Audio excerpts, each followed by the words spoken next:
So good morning, everyone. It's good to see my colleagues, Senator Lieberman and my fellow commissioners. A special welcome back to Donna Schiller. Great to have you with us again, Donna. Thank you for joining us.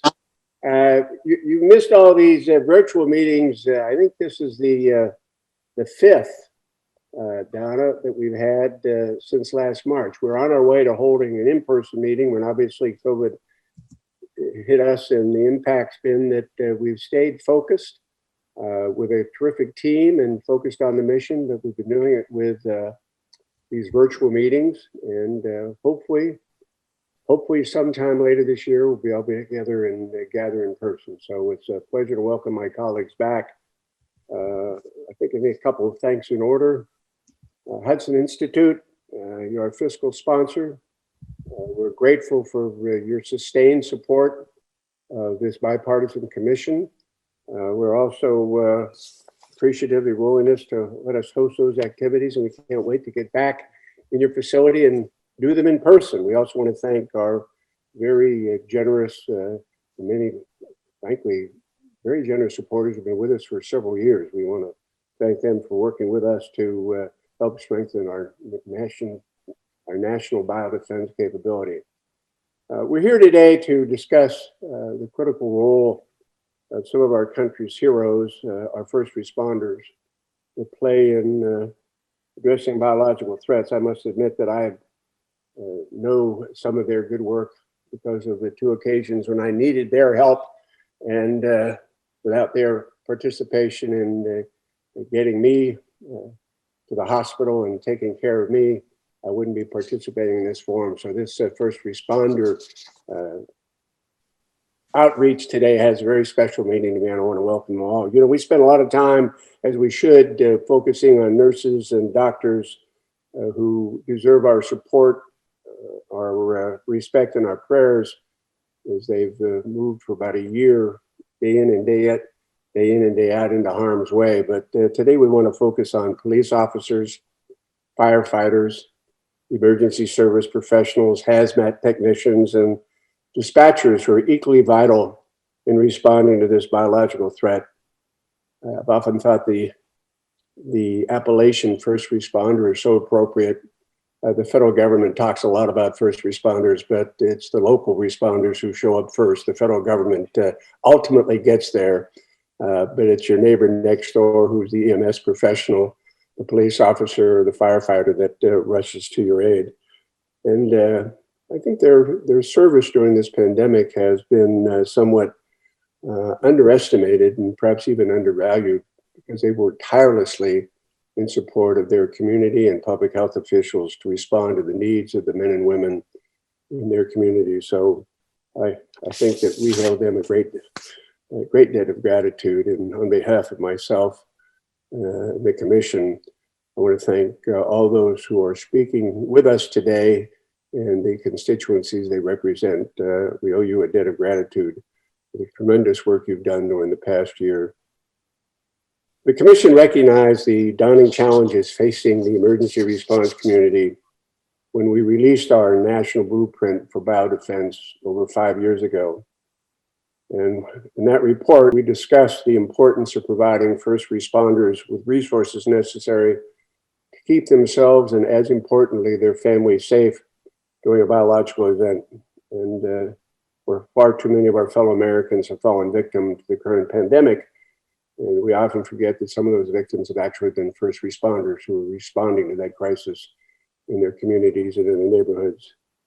And I guess when you think about that milestone of 525,000 deaths, it's a sober reminder of how deadly the disease is, and an equal reminder of how important it is to support our first responders who are actively engaged in trying to protect the health and safety of their fellow citizens. So we're glad to have representatives from each of the major response disciplines here today, and ask them to offer their perspectives on how things are going with the COVID-19 response and biodefense more generally. And frankly, as we always have to do, is we have to ask them what we've done, the federal government has done right, what it's done wrong, and what it can do better, even now, because the COVID's going to be with us for quite some time. You know, identify a couple of the speakers for us for the benefit of the entire audience.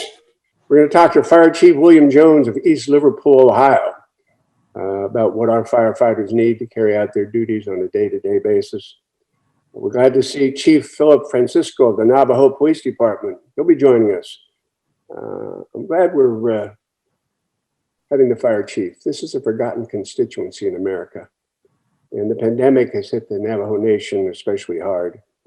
And I certainly think we need to do it better by our country's original citizens. And we look forward to his recommendations as to how we can improve on our services to not only the Navajo Nation, but as I said before, our country's original citizens.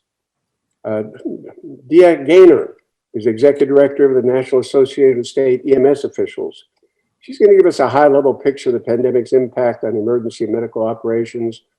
As we've learned over the years, there's really not a center focus at the federal government on EMS, and we're anxious to hear her observations relative to the impact of the lack of focus, the lack of organization structure within the federal government to help support the nationwide EMS teams. And then finally, the dispatchers are critical connections between the public in crisis and the steady hand that reaches out to us when we're in need.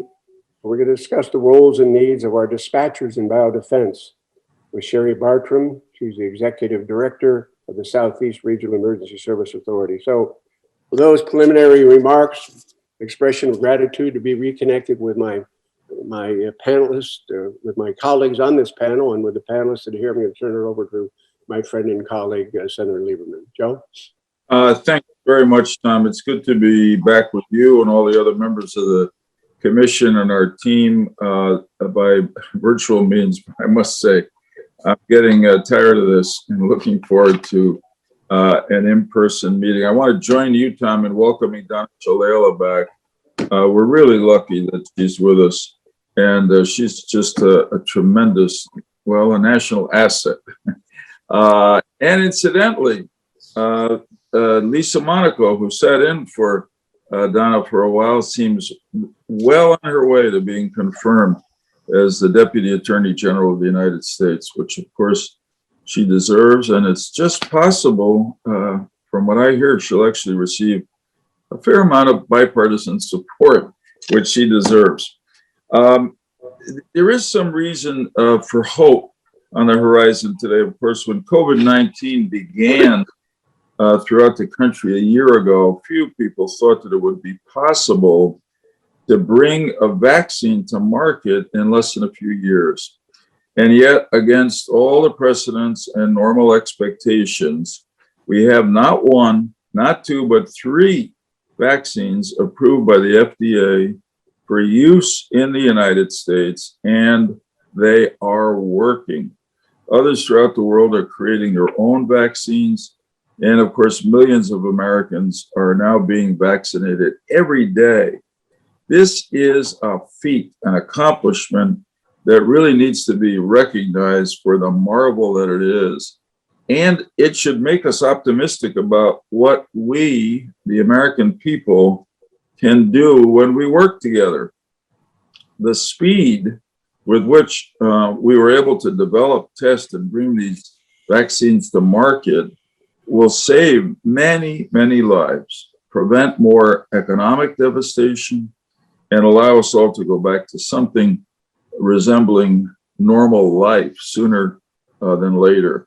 I believe that this is just the beginning of other similar revolutionary breakthroughs.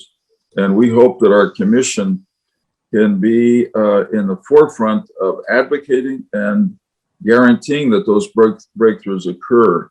As you all know, just a few weeks ago, the commission released a new report, which we called the Apollo Program for Biodefense. And in that report, we described and advocated for a transformative approach to addressing infectious disease outbreaks and other biological threats.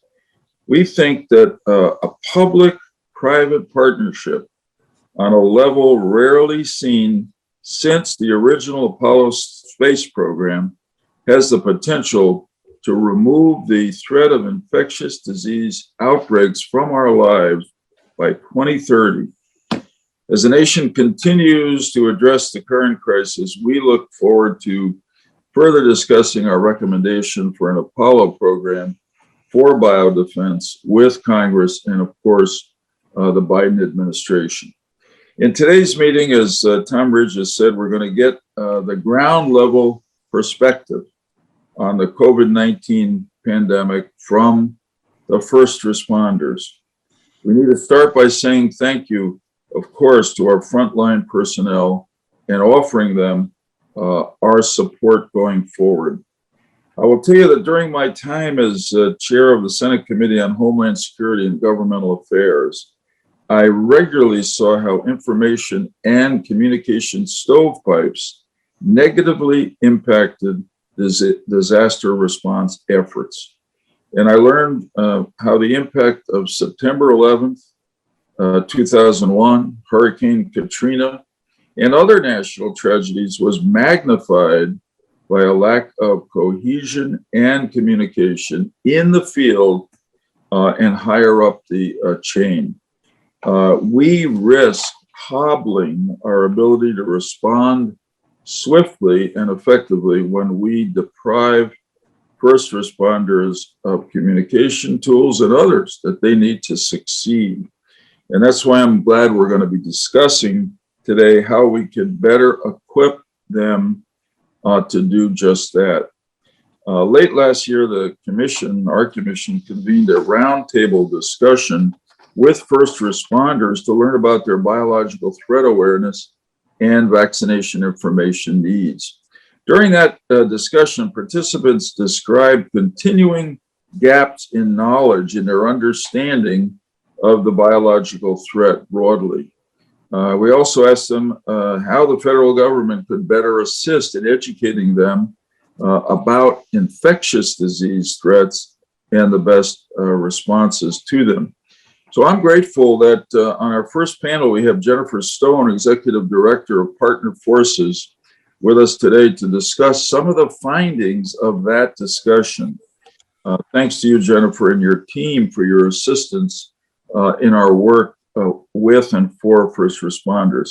I'm also glad that Mike Sena, President of the National Fusion Center Association, is with us to provide insights about how fusion centers, which most people don't know about but are critically important to our defense and security, provide really crucial information to state, local, tribal, and territorial members of the first responder community.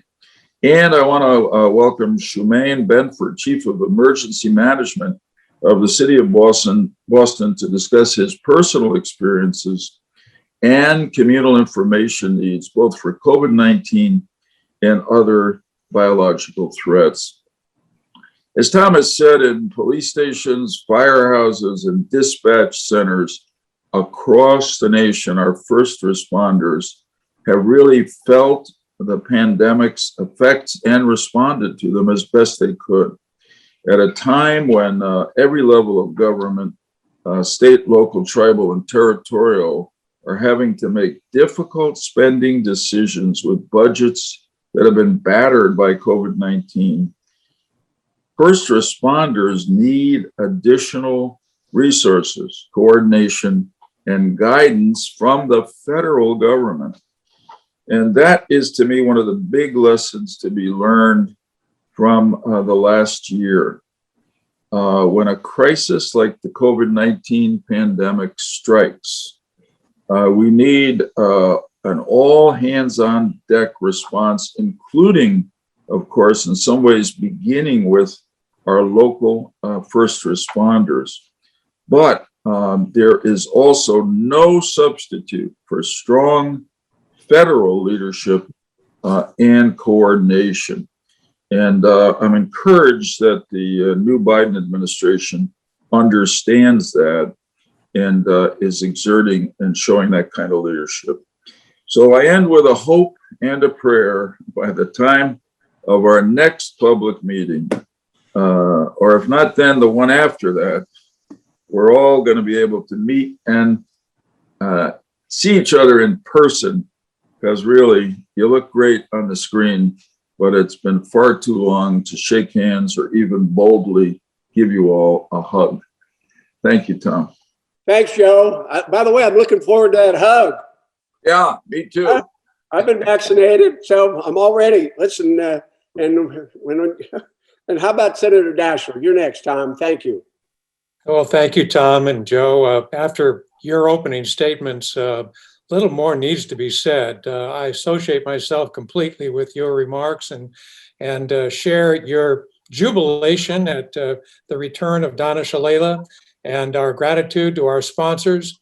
And let me just say, like you have so eloquently, how grateful we are for the first responders across this country, not only in the COVID context, but in so many others. I can't think of an American family who hasn't been affected in some way by a first responder in a positive way. Tom, you personally articulated your own experience, but all of us have had experiences, whether it's personal or within our family, where we can be so grateful to the first responders in our communities for the heroic job they do each and every day, 24 hours a day. And so we're so grateful. I think our purpose today is to ask the question, how can we make their job easier? How can we do a better job of ensuring that they can be successful in all that they do each and every day when they come to work and dedicate their lives and their professional work to improving the lives of their community members? And I think there are, as Joe and you, Tom, have noted, I think there are three key criteria to improving the opportunities for success in this context. The first is, as Joe noted in particular, just in his closing remarks, is communication. There's got to be a good level of communication at all levels. I worry a lot about the siloization of our response effort as a country and even within our communities. And the more we can communicate effectively, the more effective we're going to be. The second is collaboration. How can we ensure that the federal government collaborates effectively with those on the ground doing the daily work? COVID, I think, has presented enormous challenges as we have attempted to collaborate, succeeding in some cases, as Joe noted, with vaccine in particular, but not doing so well in others. And so collaboration is really key. And I'd really like to drill down on that throughout the day, just to find out just how can we define collaboration more successfully and then implement it. And then the third is resources. We need resources across the board. Equipment, services, budgets are all related to the degree to which those resources can be made available. I think this latest Rescue Act will help us identify and devote resources to where they are needed. The real question is it sufficient? But I'd like to drill down on those three things: communication, collaboration, and resources. And I'm very grateful for each of the experts and those first responders who are with us today. I'll turn it back to you, Tom. Well, thank you, Senator, very much. Powerful comments on your part. Again, it's a constituency that we take for granted, and they're available 24/7, 365, to your point. And that's why we're focused on them exclusively today. Our once and future and present Commissioner, Dr. Donna Schiller. I remember way back when we were working on this, Donna had a keen interest and was one of the leading voices to expand the federal government's not only outreach, but expand resources for first responders. So Donna. Thank you very much, Tom, and thanks to all of my colleagues. I'm delighted to be back on the commission. I don't know of any commission that anticipates the future more than this one and has made a real impact on public policy. I want to associate myself with all of the previous comments, and but particularly in support of first responders. They are extraordinary people across our country at every level. How do you get to Carnegie Hall? The musician asks. Practice, practice, practice. And in many ways, that's what we're talking about. We're talking about training for the future and anticipating what kind of training will be needed, and then all the practice that's built into that. I agree with Tom about the communications, but it's the systems for communications. They often don't gel together. The federal government has a responsibility to provide resources so that communication systems really work together. That has been a problem for first responders all across the country. And resources, I agree that first responders need resources, but not one-shot resources. They need to know that the resources are coming in a consistent way over a very long period of time so they can plan for all the things that they need to do. So I'm delighted to be with everyone, back again with everyone. And thank you again for the invitation. And I look forward to the discussion. Welcome back, Donna. We're thrilled to have you with us. And Jim Greenwood, Jim, a couple thoughts? Thank you, Tom. And I'd like to also welcome Donna back. It's great to have you back with us. When I was a kid, my dad was the president of the Trevose Heights Rescue Squad in Bucks County, Pennsylvania. It was all volunteer. Our neighbors came together. They trained, they practiced, they raised the money. They took time from their busy jobs to respond over and over again. And I'm sure that half a century later, that's still the way it is in many, many places in small towns and rural areas of the country. We have quite a range. We have big city first responders where they're salaried, they're full-time, they have municipal funds to provide them with their equipment and training and so forth. And so we have a complete, wonderful patchwork of different kinds of first responder units around the country. But what we learned, of course, is that the COVID vaccine, the COVID virus is uniform. It had the same effect, whether you was in New York City or some small town in Trevose, Pennsylvania. And that meant that the responders had to respond in the same way, with the same kind of equipment. And I think one of the things that we're going to learn today is how we can make sure that there's a uniformity in training and information available to all those first responders, whether they're big city responders or volunteers in small towns. And because they all are going to have to respond to this, they all have to respond uniformly to this pandemic, and they will to future pandemics and, God forbid, bioterror events. Yeah, thank you, Jim. I think, Pennsylvania is not the only community that relies on a lot of volunteer first responders. It's nationwide in all 50 states. So the point you raised in terms of I wouldn't call it inequitable, but the different distribution in terms of training resources, et cetera, is really an important dimension that we'll deal with, hopefully, in the conversation we have with the first responders today. So I appreciate your point of view. Ken Weinstein, would you care to conclude remarks from our colleagues, and then we'll move into the first panel. Ken? Thanks, Governor. I'll be brief. First, want to join all my colleagues and friends in welcoming Donna back. Great to have you and your smiling face back on our screen. Look forward to seeing it in person.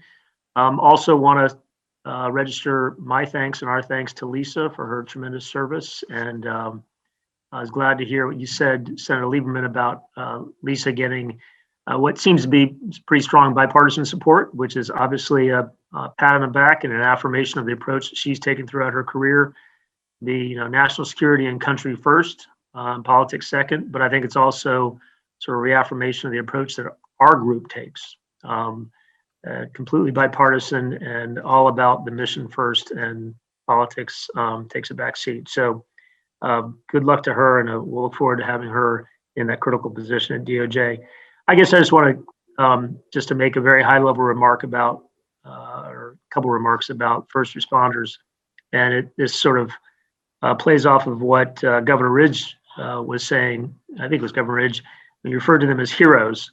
And it's funny, that's a term, I had a conversation with a friend just the other day about that, how that's sort of an overused term these days. You hear it applied to everybody under the sun. And, there are people who are clearly heroes, the combat veterans like Governor Ridge and others who have put their lives on the line for the country, obviously heroes. But I think what we've seen in the COVID crisis is that first responders are heroes by any measure. I mean, see how nurses, doctors, police, fire, first responders of all types have truly put their lives on the line and subjected themselves to real threat, of getting COVID, and many have succumbed themselves. but also the grace with which they have handled themselves generally throughout this last year has really been remarkable. And it sort of reminded me of what I often take for granted when I deal with medical staff who, treat me with such grace and tenderness. How that's an incredible thing to be able to exhibit in a time of such crisis and pressure. So I think it's only right that we devote a session to them, and only right that we think about the best ways we can help them do their job and do it better and safer. So thanks to Asha and Patricia and the staff for arranging this, and looking forward to hearing from our speakers. Thank you, Ken.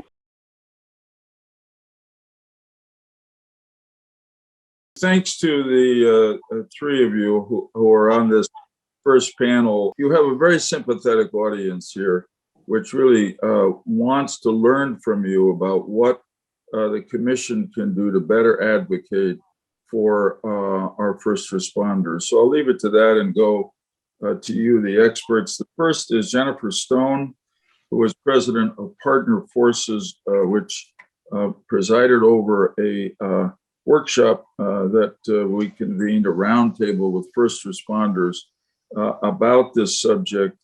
And Jennifer, we welcome you, and we look forward to your report on the subject, but also particularly, obviously, on the roundtable discussion. All yours. Thank you. Good morning. Thank you, Senator Lieberman and commissioners, and thank you, Dr. George, for inviting me to participate in today's public meeting. I appreciate the opportunity to share my perspective and applaud the Commission's work to support first responders on the front lines of biodefense. I also want to take a moment to thank our first responders, some here with us today, for the role they are playing in our ongoing response to COVID, and for the role they play every day in keeping our communities safe. To introduce myself, my name is Jennifer Stone, and I'm the president and founder of Partner Forces. I've had the honor of working side by side with the Department of Homeland Security for 18 years, supporting federal, state, and local critical infrastructure initiatives and building all hazards preparedness and resilience capabilities. Currently, my team is supporting ongoing COVID response efforts at both DHS and the Cybersecurity and Infrastructure Security Agency and the Federal Emergency Management Agency. Today, I'm excited to discuss threat awareness and information sharing during biological events. But first, I'd like to start by highlighting the effort we recently conducted on behalf of the Commission. This past October, as you know, my team partnered with the Commission to conduct the roundtable for first responders from across the country to gain insight into the first responder information needs when faced with a bio threat. First responders joined us from different disciplines and regions across the country in order to identify the types of information the first responder community needs to make operational decisions related to biological threats, as well as vaccine safety. During the roundtable, we worked through live scenarios of how we would manage 3 different biological threats, namely COVID-19, smallpox, and ricin. Through the scenarios, we simulated the different biothreat circumstances in order to discuss and learn how we may coordinate response efforts. Coming away from the roundtable, a few critical items stood out in terms of how our government can best support first responders as it relates to threat awareness and information sharing in and around a biothreat or bio event. First, reducing the complexity of government to stakeholders. We must make government more legible and accessible, and we must make it easier for organizations, including first responders, to find, understand, and use the information, services, and programs the government has to offer. The onus should not be on first responders to learn and understand the complexities of government to obtain information. We must continue to work hard to reduce these and other administrative burdens to ensure that first responders have what they need at their fingertips during a live event when they are in fact in response mode. Second, we must bolster the credibility of federal institutions in our country. This is not just about COVID. I expect there to be ongoing misinformation and disinformation challenges originating from within and outside of our country. In fact, this may be one of the greatest challenges of our time. The spread of misinformation and disinformation will continue to complicate the government's ability to effectively communicate risk to our citizens. As a result, we can expect it to be difficult to get many of our citizens to take action to protect themselves or our nation as a whole during the times we need collective action most. In the case of biothreats, we must increase confidence levels in our institutions to ensure maximum effectiveness of first responders and their work within communities. Third, first responders are not monolithic. There have been reports that some first responders have been reluctant to get the COVID vaccine. First responders are drawn from our communities and thus reflect society's divergent viewpoints on vaccines. They are not immune to the same debates we are all having within our own families and communities. It is important that first responders are protected and supported by having access to robust and personalized information about vaccines, both the safety and efficacy, to protect their own lives and the lives of others. To conclude, I want to pause a moment to reflect on what many of us as Homeland Security professionals have had on our minds over the last year. While COVID has proven to be a devastating event, it has also provided a case study on biothreat preparedness and thus an opportunity for us to learn how we can be better prepared and more resilient in the future. I remember when the department was conducting risk modeling after 9/11, and the consequence factor that was most difficult to model and measure was the psychological impact of an attack or an event. Our experience with COVID will provide social scientists and policymakers with a lot of new material to study and inform that part of our risk equation. This line of study is important if we want to develop better mitigation measures against future biothreats. Finally, in addition to revisiting our risk model, we must discuss the role of the Department of Homeland Security in preparedness and response to future biothreats, whether man-made or naturally occurring. Better understanding this role is critical to addressing the recommendations that came out of the First Responder Roundtable around threat and information sharing and other topics that are part of today's discussion. Thank you, and I look forward to today's dialogue and answering your questions. Thanks, Jennifer. That was really a great beginning to this meeting. Next, we have Mike Sena, President of the National Fusion Center Association, Executive Director of the Northern California High Intensity Drug Trafficking Area, and Northern California Regional Intelligence Center. Mike, thanks for being here. You bring a lot of really ground level experience, which matters to us, so it's all yours. Thank you. Thank you very much, Senator Lieberman. And thank you to members of the commission. Really appreciate your time today, and especially allowing us the ability to talk a little bit about the Homeland Security issues and the threats that we've been facing for many years. And former Secretary Ridge, I always appreciate the support and help that we've had from the Department of Homeland Security. Some of the things that we've been doing since we started, and obviously we were brought about because of the tragedy of 9/11, lack of information sharing and the need to connect federal, state, local, tribal, territorial, and private sector partners. Now, as we expanded our capabilities, and today we're at 80 fusion centers across the nation. We have 50 state centers, we have 27 major urban areas, and we also have 3 territories that have fusion centers. Part of our makeup has always been the concept that we need to bring in multidisciplinary partners, partners from fire, partners from EMS, partners from public health. Back in 2011, the Criminal Intelligence Coordinating Council, which is under the FACA of the Global Advisory Committee under USDOJ, developed some guidance on reaching out and coordinating with public health. But today, when we look at the threats that we're seeing, especially as it relates to COVID, which I agree with our last presenter, is that this is a model for how do we do things better in the world of public health. How do we identify those threats? And that's the role of the Fusion Center. Identify the incoming threats before they happen. Help us prepare for them. Help us get that information to those first responders out there on the ground so that they can better handle the threat, better prepare for the threat, and prevent the threat. Whatever that threat may be, whether it's a terrorist actor, mass casualty event, domestic violent extremist, or a virus that impacts our society. Now, after September 11th, we moved very quickly to move resources into place. After the death of 3,000 Americans, one of our most tragic attacks in American history on our land, we moved quickly to bring together law enforcement, firefighters, even EMS. But public health has been one of those things that has been challenging for us. Bringing public health analysts, bringing public health officers into every fusion center has not happened yet. Despite that guidance in 2011, those connections have not been made. And when the events occurred with COVID-19, that was something that drove every fusion center into engagement. How to collect the information, how to process the information, how to protect privacy, civil rights, and civil liberties, how to identify those indicators where there's trends or there's outbreaks, how to map that information out with geospatial data. Geospatial analysis is a huge part of what we do. And so developing that capability was something that every fusion center had to basically develop from scratch in many cases. But part of our job is building those relationships and working closely with CDCR, with state public health officials, local public health officials to gather and collect data. But without those public health analysts, without those public health officers, that limited capabilities.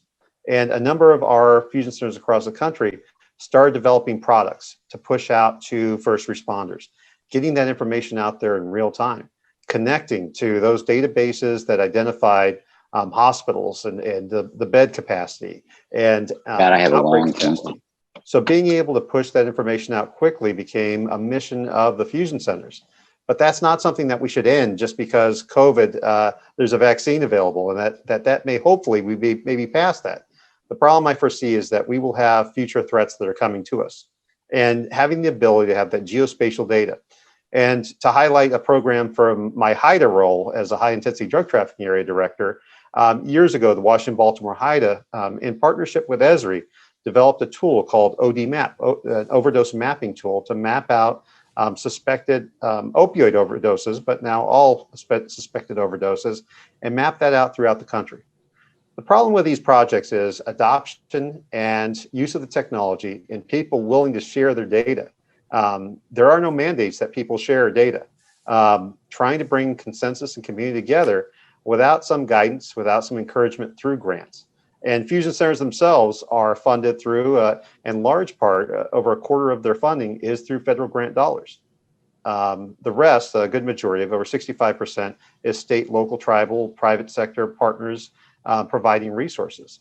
But without the funding resources to, one, bring people in the same place together, which is the purpose of fusion centers, and secondly, that funding resources to drive people to share data, to drive people to understand that we will protect their data, and to get that data to people in real time. Without those things in place, we'll continue to be hindered in our ability to identify the next threat ahead of us.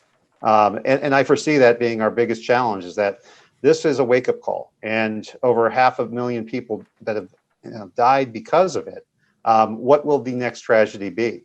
And that is really the role and focus of fusion centers, is to help collect that information, collect that partnership, build those relationships with everyone out there in the community between those federal, state, local, tribal, territorial, and private sector partners to be able to provide them with a true picture of the threat. And that's in partnership with all the other organizations we work with CDC, with the state public health officers, the local public health officers, but not only for us to take information from them, but also to be able to share information with them. So one of the things that we also would like to have for the discussion is what type of legislation would encourage that sharing and trust of information. There's oftentimes everyone brings up HIPAA and other statutes that may hinder the ability for us to share data. And we need to get past that idea that there are all these prohibitions against sharing data and find out how we can legally do it and how we can do it in real time. Waiting for lawyers and attorneys to review the sharing of data weeks to months later does us no good.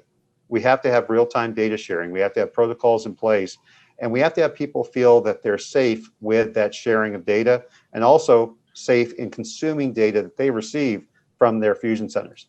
And currently right now, based on 50 states and multiple territories and their legal statutes on the protection of information, we have no ability to say we have 100% guarantee that we're going to be able to protect your data in every fifth of the 50 states.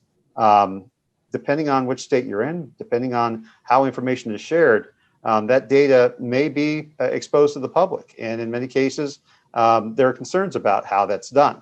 And that's one of the things that hinders our information sharing environment that we're trying to create, is that protection of the information that we're creating, developing, the analysis that we put into it. But at the forefront of this and the way we need to move forward is we have to have the dedicated resources, the dedicated relationships with those public health professionals. And that needs to be a priority in my mind from all legislative bodies within the country. Is how do we make that possible? How do we get the resources in those centers to be able to create a balanced environment where we have that true multidisciplinary environment and the information sharing capability between the fusion centers, between law enforcement, public health, and our private sector partners. So I appreciate your time today and look forward to your questions. Thank you, Mike. That was really very helpful because it's the kind of information that we could only get an opinion really from somebody who's been on the front line. So thanks a lot. And the same, I'm sure, will be true of the last participant. I hesitate to use the word witness, expert on this panel, Shumaine Benford, who is the chief of emergency management of the great city of Boston. So one of the virtues of these virtual meetings is, notwithstanding their shortcomings, it does allow us to go rapidly from coast to coast, west to east, without having to put you on a plane to get to us. Anyway, Shumaine, welcome, and we look forward to your remarks. Senator, good morning. Thank you very much. I greatly appreciate your very kind and gracious words in introducing me. And I would like to thank the other commissioners, as well as Dr. George and Robert Bradley, for the opportunity to come and share some information. I do hope today to provide some brief comments and some reflection, particularly from the local level. And I do immediately put on the table that, I want to resist the urge to use COVID-19 as the lens to view everything that we move forward on. But I think the lessons learned are just too compelling not to consider it. I know at the local level for us, it has really caused us to look at literally every system, every practice, and every standardized structural mechanism that we have to respond to large-scale crisis and events. That's how impactful it was. In my current role, as the Senator mentioned, I'm the Chief of Emergency Management for the City of Boston. And I hope to, again, provide just some local flavor in some of the thinking and some of the challenges and lessons learned that we had in responding to the COVID-19. And one of the first things I put on the table is when we think about first responders, particularly at the operational level, it's really in a couple of buckets that we've really processed this information through. Is what is the threat? How do we interpret it? And what's the intelligence telling us? And it's helpful. It's extremely helpful on the front end when we're talking about preventing any type of action. However, it becomes much more of a challenge when you have to make it actionable. And at the operational level, and particularly at the local level, it's all about constituent services. This is where the rubber hits the road in terms of all of the coordinating work with our federal and state partners comes to bear, comes to fruition as it relates to services being rendered to residents. In the city of Boston, what we found when we talk about first responders, and I think to a large degree, the debate continues on today, first responders versus essential workers. And I think that as we look at first responders, it's unquestionable, right? The call is going to come in. There's going to need to be an immediate response. But to Mike's point and Jenna's point, through their comments, we start to think about what are the other agencies and what are the other implications that are going to come behind it. And I'll be quite honest with you, it wasn't until I did some work in public health that I realized how intricate a role they play in the long-term viability and response for our communities. And I agree with Mike. I think when we look at operationally how things played out, I think the natural bureaucracies certainly reared their heads and started to get in the way when we think about HHS on, whatever it may be referred to at the local and state levels across the country. But they were and continue to be the lead agency in this particular area as the subject matter experts.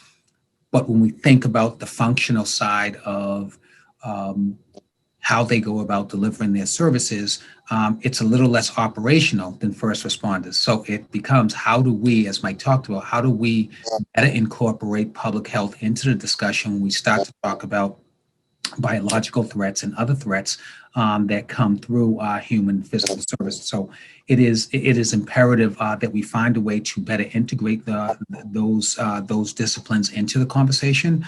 I think some help around, again, interpreting what that data suggest and how it manifests itself and how we can share information. So as Mike said, when you talk about HIPAA and things like that, there's always that natural barrier at the planning table when you're talking, working across lawyers and working across advisors on how much information can we share, who can share it, who is privy to it.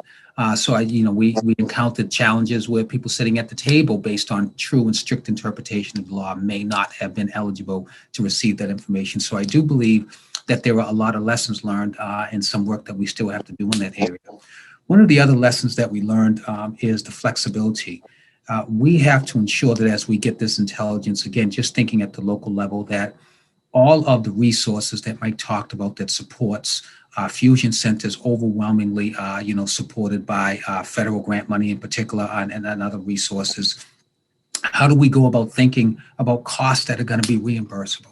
How do we help smaller jurisdictions about that early thinking? Some of these rules and some of these processes are extremely disciplined and detailed in what's needed. And quite honestly, I'm not sure, and I respectfully suggest this, that some of our more smaller jurisdictions across the country may not have the resources, may not have the capacity to be able to truly respond. And when we think about the after effects of these responses to these large scale instances, they could be catastrophic for small jurisdictions. So lessons learned there.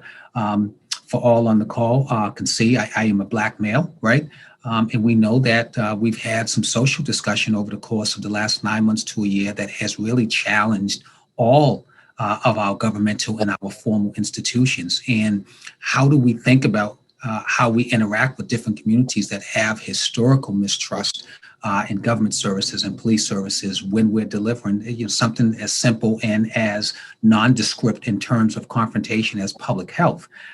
Even that becomes a barrier when you have some of these communities that have very strong and challenged relationships with government service.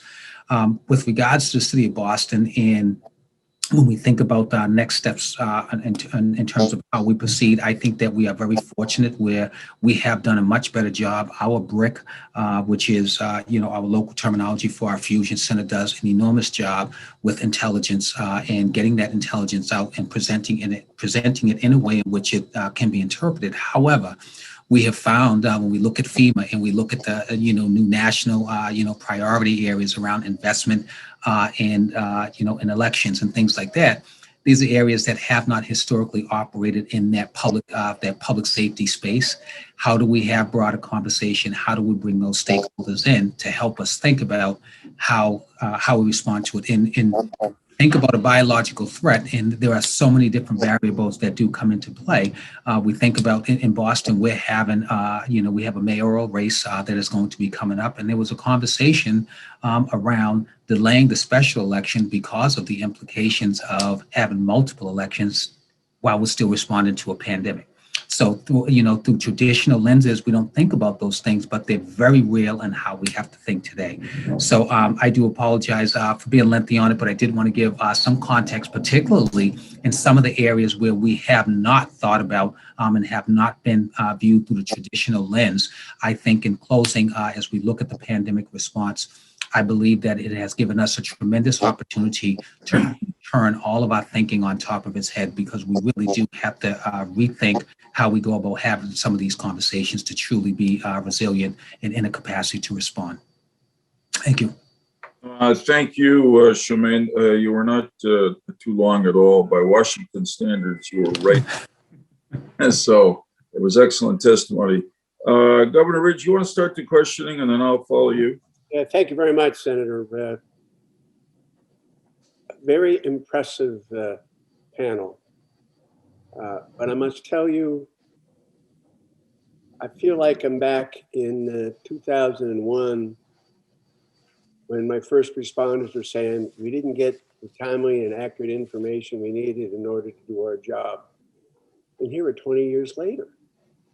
So I need to drill down on the comments that all three of you made with regard to the complexity of information, the dis and misinformation, the absence of information, to get a better handle on precisely the concern that you've expressed. And it is also included in the final observations of Ms. Stone's report about the kind of information you were lacking in order for the first responder community to do the kind of job that it felt it needed to do. Now, I know there were mixed signals from CDC, got it.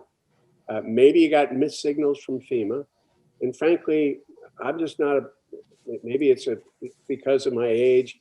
If it's on social media, it's tough to accept it as real because you got anonymous sources and God only knows we can't hold them accountable and you got a little misinformation and disinformation. So if the three of you would just, I don't mean to be, I need to understand more completely at a granular level, 20 years after first responders saying we're still not getting the kind of information we need. Tell me, what did you need and why don't you think, and why didn't you get it? And if there's a logjam someplace, would you please tell me where it is? What did you need to know? And why didn't you get it? Thank you. I'm astonished at this conversation. So I'll talk, ladies first, Ms. Stone. Well, I feel like I should defer to the folks on the call that are, at the tactical level. But I will say that I echo your sentiment, Governor Ridge, about feeling like we're going back in some ways. These are some of the same challenges we've been tackling for a long time. I will say that in the testimony, in the roundtable session, I was really surprised that the Department of Homeland Security did not come up as a source of guidance or information. I don't think it was mentioned at all. Yeah, you mentioned it in your report. I couldn't believe it. I was shocked. And so, there was a structure set up after 9/11, and there was an emergency services sector established. And if you read about what that sector should have been doing, it serves as the day-to-day federal interface for the dynamic prioritization, collaboration, and coordination of sector activities. It carries out incident management responsibilities, and it provides support and facilitates technical assistance and consultations with the sector to identify risk issues. And so when I think about information sharing, the first thing I think of is, did the ESS have, and did it sponsor information collection requirements that the sector needed? The fire, the EMS, the police, was their initiative that then they could then provide those requirements maybe through the Fusion Center folks and INA to make sure that, okay, guys, we need to have a standard set of collection requirements around this across our Fusion Centers. So, that's one thing that the ESS sector could have provided and done. I think they're underfunded. I work alongside parts of them in my job, so I want to be very cautious about saying what I know and what I don't know. But I think that structure, if you all remember, obviously last year, the elections effort, the campaign that CISA coordinated across the government was done through that sector specific agency. It can be a powerful tool. That was the tool that brought those secretaries of state together. And, despite what social media says, that was a success. So I know that the structure itself can be used for good. And so that to me is what I would share to you, something that is an immediate thing that I would want to inquire further around. Thank you. Mike? Well, sir, as a person that's been at this business since you started in this business as well with Homeland Security, it's frustrating. Our national network of fusion centers is only as strong as the membership that are incorporated into it. And throughout the network, we lack those public health officers and analysts. But beyond that, it's also that access to data. And you said the granular level of data, those systems and that connectivity doesn't exist state to state. To all the data that we need for those precursors for incidents if there is a pandemic or something that appears that it may become a pandemic. And that ultimately is, where we falter, is because, oftentimes we're dealing with many attorneys that make many reasons why we can't share certain aspects of data and certain pieces of information. And it's very frustrating to me because, we are a fusion center. Our goal is to bring data together, and without that feed, and I mentioned the HIDA program and the OD map piece where, that has been deployed across the country to be a first responders indicator, and also to incorporate into computer-aided dispatch systems to pull in data to show where an overdose has occurred. I can't do the same thing with other public health issues. And it's very frustrating to me and even with that OD map deployment, it has not been adopted in every state in the country. So we're getting snippets of pieces just on the overdoses throughout the country, but we need also those public health indicators and that capability, along with that whole discussion of suspicious activity reporting, that SAR reporting. How do we get when someone reports to CDC, and believe me, that methodology of reporting has not been the best over the last 20 years. How data gets from hospitals to CDC as far as indicators. So we're dealing with a oftentimes very delayed system. And it's almost, I equate it to, there's a bomb that's in a car, it's going to a location, and we get to know about it 3 weeks later, after the bomb has gone off. That's kind of the way we deal with public health. But it's not just public health, we deal with that sometimes in the cyber realm as well. But, unfortunately, because people aren't seeing bodies on the street, they only hear numbers, it does not equate to a crisis in many people's minds, which is unfortunate. We have people that are dying from this issue today. There will be other issues in the future. And without the ability to implement this data collection capability, without the ability to have that information going to fusion centers and to analysts that can put that information together with local context. And that's really why state and local governments built fusion centers in the first place with the support of the federal government. We're not going to be able to deal with this threat in the future. And we struggle with it today. Yeah. Quick follow-up, then I want to talk to want Mr. Benford to respond. Is the public health community and first responders adequately represented in the 56 fusion centers, or are they just they receive the information, but they're not part of the fusion center at large? The 56 fusion centers to have a public health expert and a representative from the first responder community within? Well, within the 80 fusion centers that are out there now, we do not have public health representation in every center in the country. And I have to say that I actually did a query when CDC said, hey, we want to build a stronger relationship on those centers that have data collection capabilities or disseminating information to their partners that they are building. We only had a quarter of the centers that responded that they were in a position to have that relationship with CDC. Thank you. Mr. Benford? Yes, sir. Very briefly, certainly piggybacking on the back of Jennifer and Mike and their comments, I would just add we can't minimize the size, the scope, and the construct of the federal government. It's just a natural, very large bureaucracy to have to work through, and having some level of directive that forces that information into those channels would be extremely helpful. And I talked earlier about the bureaucracies and these barriers, right? So we know that in public safety, very strong discipline, very strong barriers that are put up on both sides. We do a much better job today. However, when we look at fusion centers, it's about data. And it's probably one of those critical areas where disciplines come together to look at data that is actionable by a multitude of different disciplines. So if we can talk, and think through that lens, as Jennifer talked about, tools and pushing that information through these fusion centers to the subject matter experts that understand how to analyze this data and able to pump it out in a way that is presented almost at a layman's level so that those that are doing the functional work could appreciate it, that would be extremely helpful. And I'll just give one practical example. If we all take a look at PPE a year ago versus where we're at today, and we think about public safety, right? The core response I know here in Boston was around secure PPE, secure PPE, secure PPE, and it was largely around getting it to public safety because we knew we had to maintain those core services. Well, if we look at those challenges around resourcing and getting that PPE and then in the information that officers and firefighters have then versus now, you can take the numbers in the usage of PPE and see a drastic drop off because you have you have officers and firefighters ripping N95 mask off after every interaction. That could have been helpful data that was vetted through an appropriate body where public health was a partner in it, and we were getting candid information, and those seeds of distrust that have been in place for years and years and years from public safety, not trusting public health, we could have potentially broken through that and maybe had some gains. So just a small example on a lesson that may be able to help capture it. Thank you. Senator, I got plenty more, but the panelists did a great job responding to my inquiry. Thank you.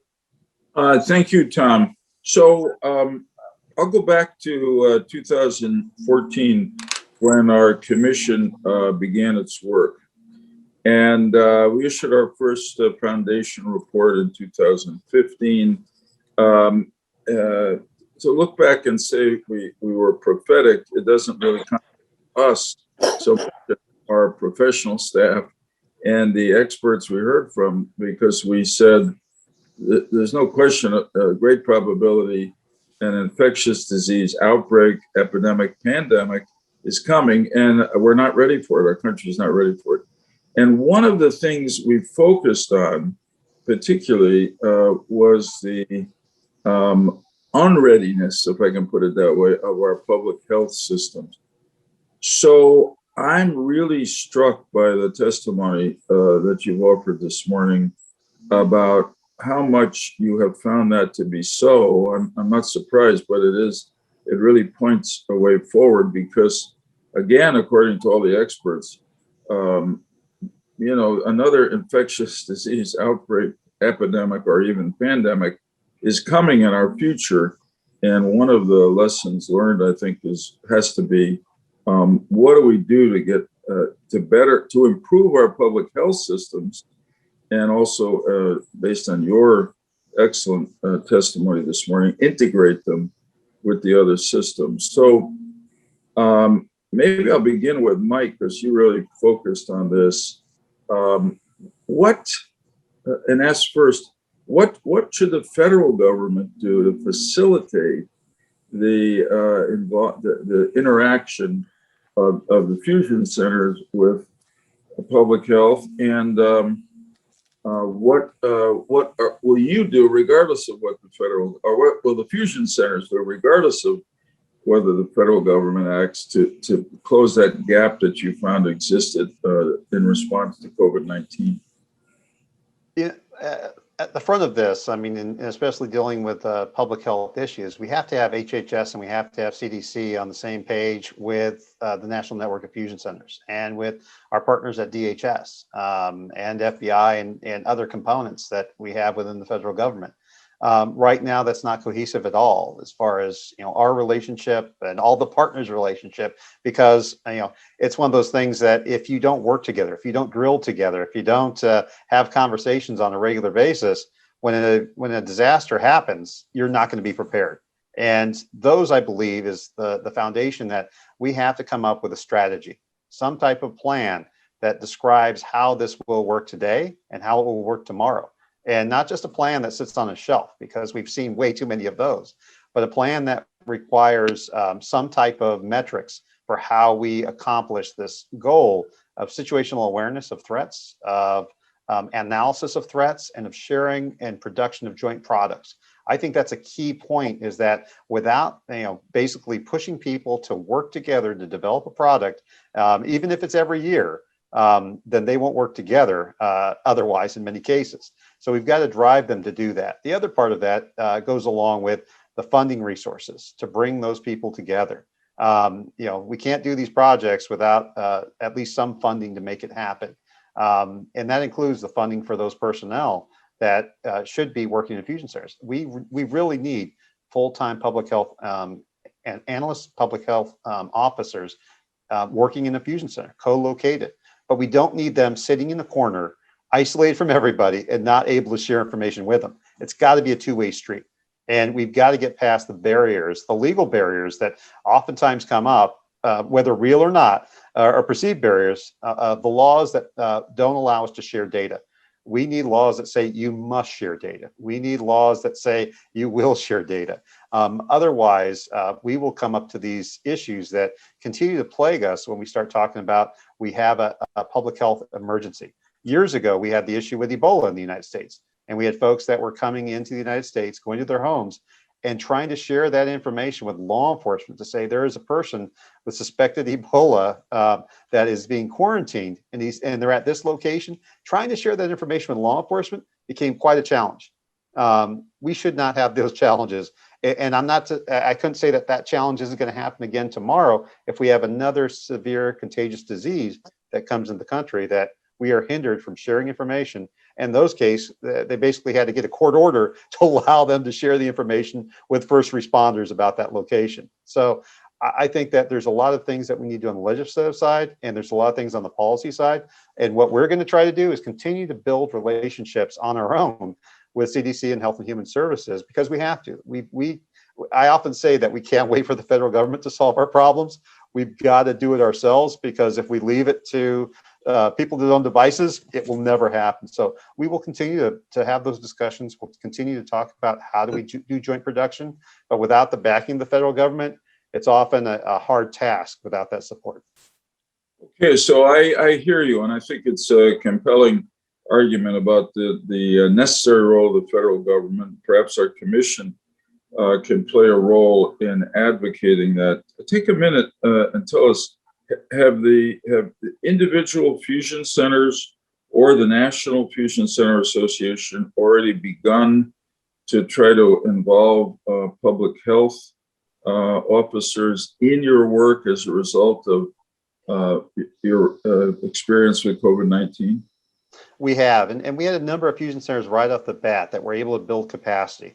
And so when over that time period of the last year, we've had a number of calls where we brought fusion centers together to talk about, these are best practices, share products. This is what people have done. We had one center that had only a handful of people that were dedicated to this project, and they were doing a daily bulletin briefing that was going out to every agency in their state. That's the type of thing that we set as great examples for our partners. We set up calls with CDC and talked about, how do we share information? How do we share geospatial information in real time? How do you develop in our own websites in each fusion center a visual display of what's going on throughout the country, our region? We leveraged all the work that others had done, including Johns Hopkins and some of the other major groups out there that were doing data collection, doing data display. And we started integrating that in many areas across the country as a place and resource page where our first responders could go to. So that's kind of what we've done over the last year, is developing products and mechanisms to share information in real time. Good for you. Thank you for that. Chief Benford, what's your perspective from emergency management in Boston on the how to better integrate the public health system with emergency management? Yeah, I think Mike captured it very well in terms of the major perspectives that should and need to be considered with regards to improving that. I would add, in support of Mike's comments with regards to what's happening at the local level. As he said, we have to do it. The pandemic has forced boots on the ground to work across disciplines to get access to the information, again, in service to our communities. When we think about former Secretary Pete Gaynor, he talked about, when we talked about the FEMA's response to that, I believe, in no hold me to it, but it was federally funded, state managed, locally executed. And that becomes a little more challenging when we have these information sharing barriers. I can remember practically several examples where we were talking about, and the challenge, many of the challenges that we face when we think about first responders is the one common denominator that binds them all together is public safety. And in many instances, that has also been some of the same authorities that have, for lack of a better word, have gotten us in trouble over the years, because we fall back on public safety in making these very hard decisions on the back of public safety. However, if we had greater channels where we were able to share information, it could create greater pathways for responses. And I just think of a conversation I had many years ago with a public health professional around drug interdiction work that was going on. There was such a barrier between law enforcement and public health. It was palpable. And I remember the public health official actually asking me, well, could you actually ask the officers to give us a courtesy call when they're going to do drug vice work in the area? And I just looked and I said, do you understand their mandate? And do you understand what you just asked? But they were thinking through the lens of public health, through the lens of addiction treatment, through the countless opportunities that you have to provide those individuals that are battling those addictions. And I do believe that it was a two-way street where law enforcement could have learned from their perspective, but also public health could have understood the shared challenges that public safety face in trying to support even their communities, only to have HIPAA cited consistently in many of these conversations. So I think Mike is dead on when we talk about legislatively, policy-wise, being able to provide some clarification on when and how, and when the directive is that public health, you have to share this information on the back of public safety and public health on behalf of those that are most in need. Thank you. Jennifer Stone, finally, do you add anything to this? I think the need to facilitate sharing of data is very compelling, as described today. Generally speaking, on the subject of better integrating public health systems into our preparedness for the next pandemic, whenever it comes, what do you have to bring to us from those discussions at the roundtable? Thank you. And I don't know if these are directly related to the roundtable discussions. Some of it is just my perspective. Sure. I think that we at the federal level need to create space to make this a priority. I think that right now, we face, in the state and local space, the broadest, widest threat and risk landscape we've probably ever faced in our country. And we go back to the same troughs of money to fund preparedness and resilience against those threats and risks. I also know that organizations like CISA and FEMA, my clients and those that I work closely with, have a lot to juggle on a daily basis. And so I think that it's really important that, and I know by working with them how they set priorities, and oftentimes that's what is Congress and what is the White House telling us to prioritize. And so I think that we need specific guidance relative to doing and integrating and building in and revisiting public health. I do know that there was a time after 9/11 when we did have pandemic planning and it was more robust, but quite honestly, with the specter of cyber and the cyber threats on the horizon and just building, I feel like that has kind of taken up such a big space in the department and in these areas where we would be doing biothreat planning and pandemic planning, that it's maybe a little off balance, or we just need to add resources to allow these government agencies to focus on that. So I would say that is a big thing. The other thing that I would add, and I don't know if Mike would agree with me, is that, we always joke, and I think it's partly true, that you've met one fusion center. If you meet one fusion center, you've met one fusion center. And there still is a lack of standardization of what to expect when you engage a fusion center. I'm in Austin, Texas, so I can speak to the experiences at the Texas fusion centers, and they all have incredible capabilities, but they're all different. So if the federal government is going to, in fact, rely on fusion centers to be in this case, a key receiver and communicator of biothreat related information, then we're going to have to know that exists in that fusion center and across all fusion centers, right? We need to know that's the button we press. So I wonder if it's not time to revisit the standardization of some of those information care capabilities and expertise areas that reside in the fusion centers, because I also see on the horizon a lot of emerging technology and threats related to technology, whether it's UAS, whether it's autonomous vehicles, where we're going to need subject matter experts at the local level that are going to be able to take the complicated information that we gen out the federal government and translate that into actionable information at the state and local level. Thanks to all of you. You've been really helpful. I can tell you, I certainly have learned a lot from you, and hopefully we can help implement what you've taught us. Senator Daschle. Thank you, Joe.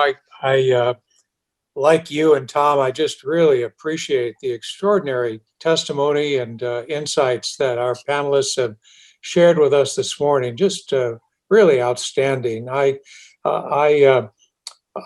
share your dismay, my colleagues' dismay at what little progress we've made since many of us have experienced the 9/11 challenges, the anthrax challenges that we faced in the Senate in 2001. It's really remarkable that we're having conversations that we could have had 20 years ago.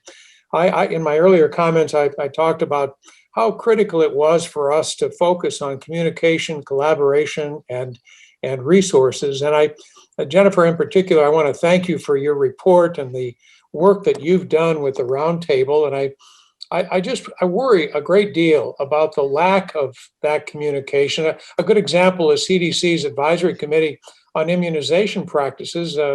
As I understand it right now, is considering guidelines for the use of new and safer smallpox vaccines, which certainly has implications for first responders, but it's really unclear to me how much, if at all, they're thinking about first responder community needs as they participate in their deliberations. So, Jennifer, I really appreciated your 3 recommendations.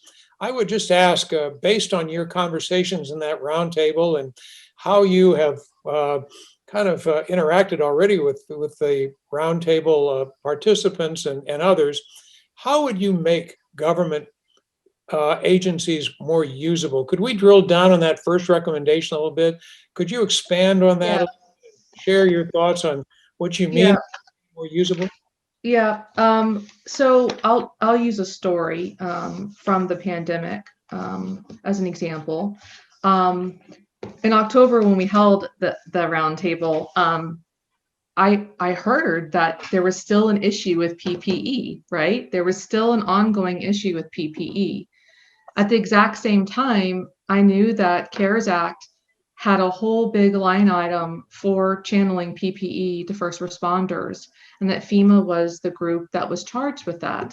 And in fact, that they were having kind of a hard time spending those dollars.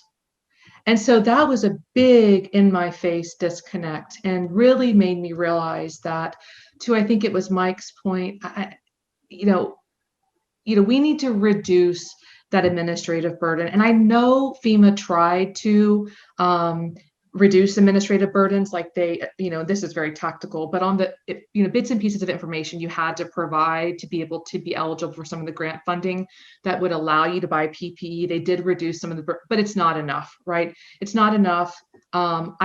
So between the administrative burden of getting access in the middle of a response, right? When you're a firefighter and you don't sit at a computer all day, right? You're out and about and doing things and operational. That was one piece that was surprising to me, that I think that was the most surprising thing from the roundtable, because I knew that on the federal side, we were working hard to get and push out dollars, and there was a disconnect. And then I also think that, and this is directly from the roundtables, like there's just so much information coming from them from all sides and angles, and it's sometimes even contradictory. I don't know if that's unique to COVID, because we have to admit that COVID was new, and there was all the communication even around the masks that was confusing to the public and to all of us, right? Where up front we're telling people not to use a mask, and then now we are. So I don't know if this conflicting, sometimes contradictory information, it was unique to COVID, or would that be similar across threats? I have to think that maybe some of the threats that we've seen already, like anthrax, we might have better, more consistent information to share. As far as solving those problems, I think before we start building new structures and new authorities, I think we need to look at, did we follow the processes and frameworks that we had in place? Really do that hard work of, here's the way in a perfect scenario based on the authorities, the structures, the stakeholder engagement groups, the way we engage stakeholders, we have it set up. Did we follow that before we start then adding in layers on top of that could create even a more Frankenstein system? And so I don't know personally if that work is being done. I do think it probably needs to be led at the White House level to be able to really do a thorough job. So hopefully that's helpful. Very helpful. Thank you. I have tons of questions. Let me just limit myself to one more. And I'd ask each of the panelists this, based partly on what Jennifer just said. If there is one thing we should do about improving collaboration and communication, that one thing, it sounds like Mike Sena would say data sharing, but let me just not put words in anybody's mouth.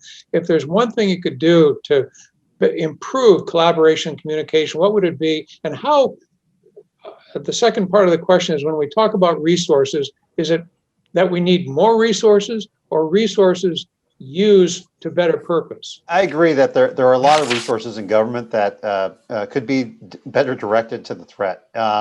And I would say that, data is only a piece of this. It's relationships and building relationships that stand the test of time. Because if those relationships are built, the confidence is there, the data will be shared. But how do we do that? How do we bring people together to build a relationship? And like anything we do, we have to give people a task. We've got to give them something to do that forces them to work together so that they will accomplish a report, so that they will accomplish this data sharing goals. But we have to set up the capability and capacity. Now, could fusion centers use more funding and resources? Absolutely. I will always say that. They also need more directed resources. As was said earlier by Jennifer, we are often in the, bureaucracy is the speed of molasses. And sometimes we're dealing with such bureaucratic systems. And by the time the funding actually gets to where it is needed, it's a trickle of what it was. And the direction is like playing a game of telephone. By the time that it gets to the guys on the ground, they're unable to get the mission accomplished because of how long it takes to make these things happen. So I would say key is, forcing some type of mechanism that causes people to work together, that requires them to work together, that requires them to do reporting, that requires them to develop products, and requires them to show that this is something that can be sustained beyond just personalities, but develop a business model. And I think that part of that is, one, you have to have a strategy. And then secondly, you've got to develop that into a plan. And then we've got to execute it so that it can live beyond the years of the folks that are on this panel. Thank you. Very helpful.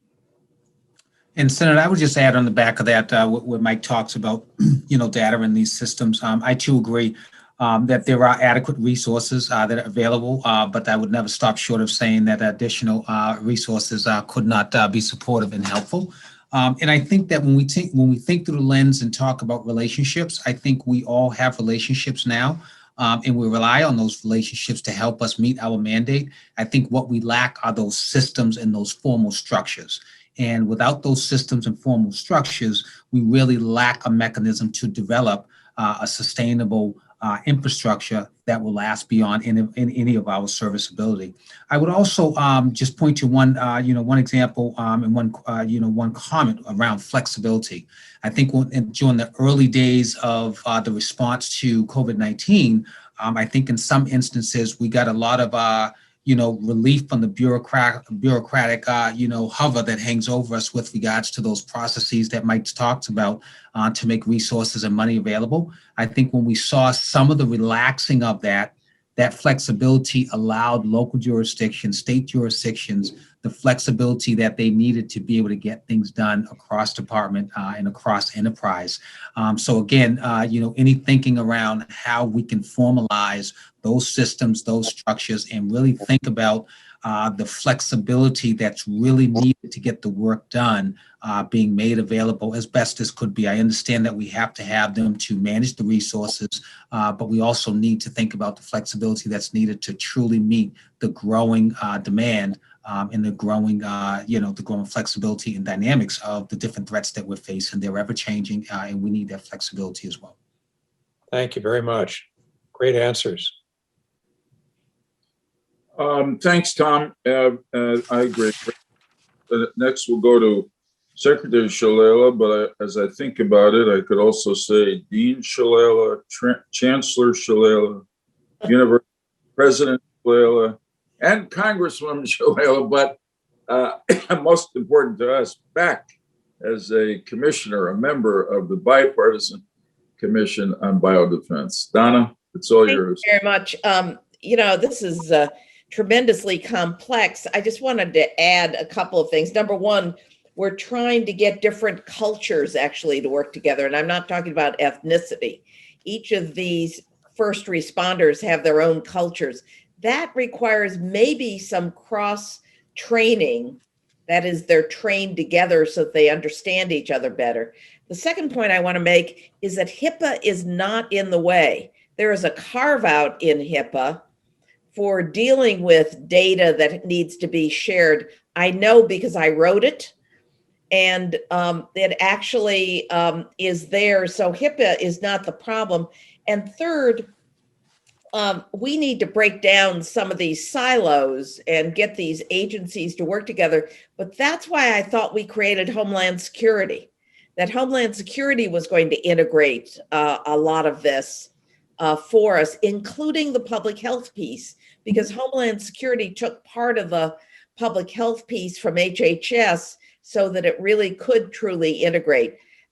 What I worry about, and I think we have to be careful on our report, is that if we're going to re-engineer and fix the communication systems, we ought not to do it from the top down, but rather from the bottom up. The importance of these panels is to understand what's happening on the ground before we suggest some things to rebuild it. And those are the only points I want to make. Can I add something to that? I think that's absolutely right. And one of the things that came out of the roundtable was like layers and layers of questions we had that we were only able to talk to a subset of first responders, right? Because we were asking first responders to meet us during the middle of their response to COVID. I think that there's probably still more work that the commission can do on information gathering more broadly, following up on some of the questions we were only able, and topics we were only able to just touch on during the roundtable. So I think that's exactly right. There are so many areas of inquiry where I really wanted to be able to say, I wanted to follow this thread and see where it ended up, and then compare it to California to New York, or the emergency, the EMS to the fire to the police, and then, you know, ask where they got trusted information sources, et cetera. So I think there's something there that will require more work, but I definitely agree that it needs to be bottom up versus us just sitting in Washington thinking about what we think should be done. All right, thanks, Jennifer. Thanks, Donna. And Jim Greenwood, you're next. Thank you. Thank you. I want to read a paragraph from the report. It's the title, EMS feels underrepresented at the federal level. One of the strongest areas of consensus at the roundtable was the participants feel that until the EMS community receives more advocacy at the national level, EMS professionals and paramedics will continue to fall short in terms of preparedness. Participants of the roundtable strongly recommended that a federal organization begin to serve as a centralized body for information sharing, funding, and advocating on behalf of EMS and paramedics. My colleagues and I think, can hear the debate on the floor of the House and the Senate, which will be, someone will stand up and say something like, oh, here we go again. We're going to create a bureaucracy within a bureaucracy, and we're going to start handing out federal dollars, and every one of those dollars will have a string attached. And the next thing we know, Uncle Sam becomes Big Brother, and we're telling local EMS volunteer agencies that now you've got to do this differently, and you've got to do that differently, and you're inadequate. So how do we get the best of both worlds here? How do we get the blessings of a centralized federal organization that can provide the kinds of services and the needs that your roundtable participants were discussing without creating the concern that I mentioned here, that it becomes obtrusive? You talked about, I think, Jennifer, you talked about you want to reduce administrative burden, and we don't want to create more administrative burden. So that's a question for each of the panelists, I hope. Again, I apologize for continually referencing practical examples, but I do agree. That's what we need. Yeah, thank you, sir. And I do agree in thinking about tying my response to your question around further comment, earlier comments around culture. And I do believe the lack of understanding of the respective cultures that represent the different disciplines leads to some of the interagency and interdiscipline dysfunction that does exist. And I think from a practical standpoint, I think if we take a look at the respective public safety disciplines, I think there has always been a general pecking order. And police and fire have always sat at the top of that pecking order. And I respectfully offer this from my seat of personal experience, not to speak for the discipline, but I think if you spoke to individuals that are in the emergency medical services side of the house, I think you will always feel, you will always hear that overtone of being subordinate, if not as a discipline, certainly to fire. So the question, how do we find a way to integrate them, to give them a proper seat and a proper voice without further creating that bureaucracy? I think in the city of Boston, we've done a good job of working across disciplines. We always consistently bring and ensure that EMS is represented at the table for the subject matter expertise that they bring. But there are admittedly instances in the conversation where it can be a challenge. And I think one of the potential issues that we could bump into, and again, I don't know how we get over this, is when we think about EMS and how their services are employed across the country. I think it really is a hybrid model. Police and fire are traditionally tied to some level of governmental service, most notably municipal. When you get to some of your larger jurisdictions, EMS is too municipal, but when you think about other jurisdictions, it represents the country writ large statistically, it's really the private sector, that delivers that level of and that type of service. And how do we innovatively ensure that the private side that is driven by profit is appropriately represented in the discussion, representing the discipline, but doesn't muddy the very need for the bureaucracies and the protections that we have in place, while also balancing out giving EMS a voice. So I don't know if I muddied that up just a little bit, but those are some of the practical things that we observe on the ground. And I would also imagine could be some of the challenges in terms of how we try and make such a policy shift or legislative shift to bridge and bring them into the conversation as a primary. Let me just do a quick follow-up before I ask the other panelists to respond. So put the fire and the police aside, Chief, and just talking about EMS. Would you have concerns that if the federal government started creating the standards by which you need to function that comes along with the grant making and the information and so forth, would you have concerns that that people in Washington are telling you how to do your job and your staff how to do their job? When you really know best, would that be a concern? Yeah, there's always that concern, right, about the federal government dictating, and which is why I shared earlier on at the local level. For us, it does become very narrow in the end around constituent services. We're really that last line of our federalist system in delivering services to people on the ground. So there is always, that challenge with regards to being dictated by the federal government. And again, respectfully so, we understand the need to have appropriate checks and balances in place to protect the vital resources, but that could be a challenge. And I do believe that as we think about that, the greater challenge could be how do we integrate the public side and the private side into a mechanism that is actionable, serviceable, and most importantly, sustainable to ensure that they're represented. So yes, I do see that potentially being a challenge in that discussion. Thank you. And from my perspective, in the National Network of Fusion Centers, one of the key components that we have is our liaison officer program. It goes by many names, but trying to bring in those constituents from EMS, from fire, from all the disciplines. And just yesterday, we had the Naval Postgraduate School in Monterey, Center for Homeland Defense and Security, has a course for Fusion Center leadership, educational symposium.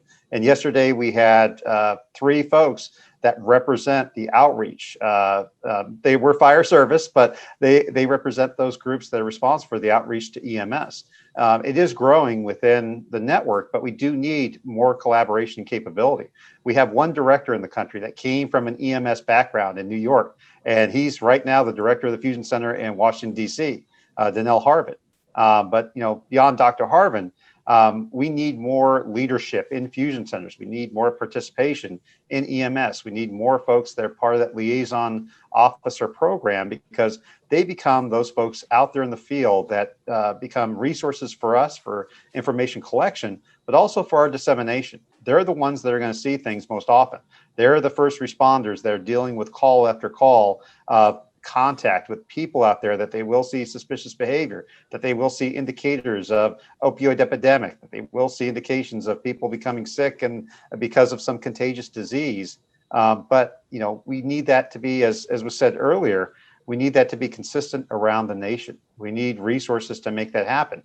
And right now, there's 80 fusion centers, but not every fusion center has a fusion center liaison officer program. We only have 70 as of 2018 assessment on fusion centers that have a program that has that capacity. We need everyone to have that, and we need to be able to touch every first responder out there with information sharing. And Mike, could I just add very briefly, on the back of that, I would also, argue in support of those that are advocating for EMS's position, that they have been as innovative and flexible and really evolving over time as well. So when we think about active shooters and we think about teams that go in, we now train, and we have examples where EMS are part of the team. They're actually moving with the officers as they go in. So they have become much more innovative and certainly have changed and evolved with the times. And I would put that out there just as an example of them being an equal partner in how we think about response. Thank you. Jennifer.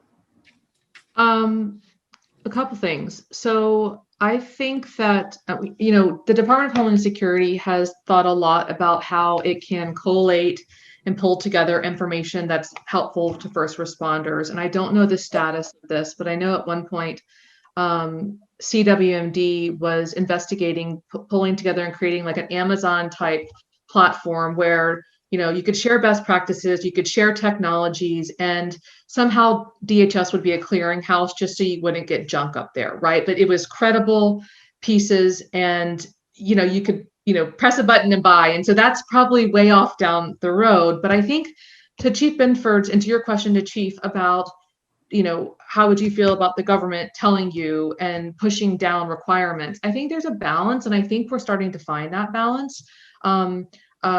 Right now with the Homeland Security Grant Program, there are these national priority areas that are mandated spends. And in some cases, FEMA is trying to work really hard to, based on whatever maturity level your organization is at, provide recommendations, right? And to provide technical assistance out, not as a requirement, but as here's some ideas. Because in fact, we don't have a one place and one shop to go where as these localities are thinking about how they should be spending their money, they can be collaborative with each other to figure out, well, what's San Antonio doing that's really cool? Oh, Austin has this. And so I think there's a lot that we can do as the federal government, and it's by pulling some of these things together and making it easier for first responders.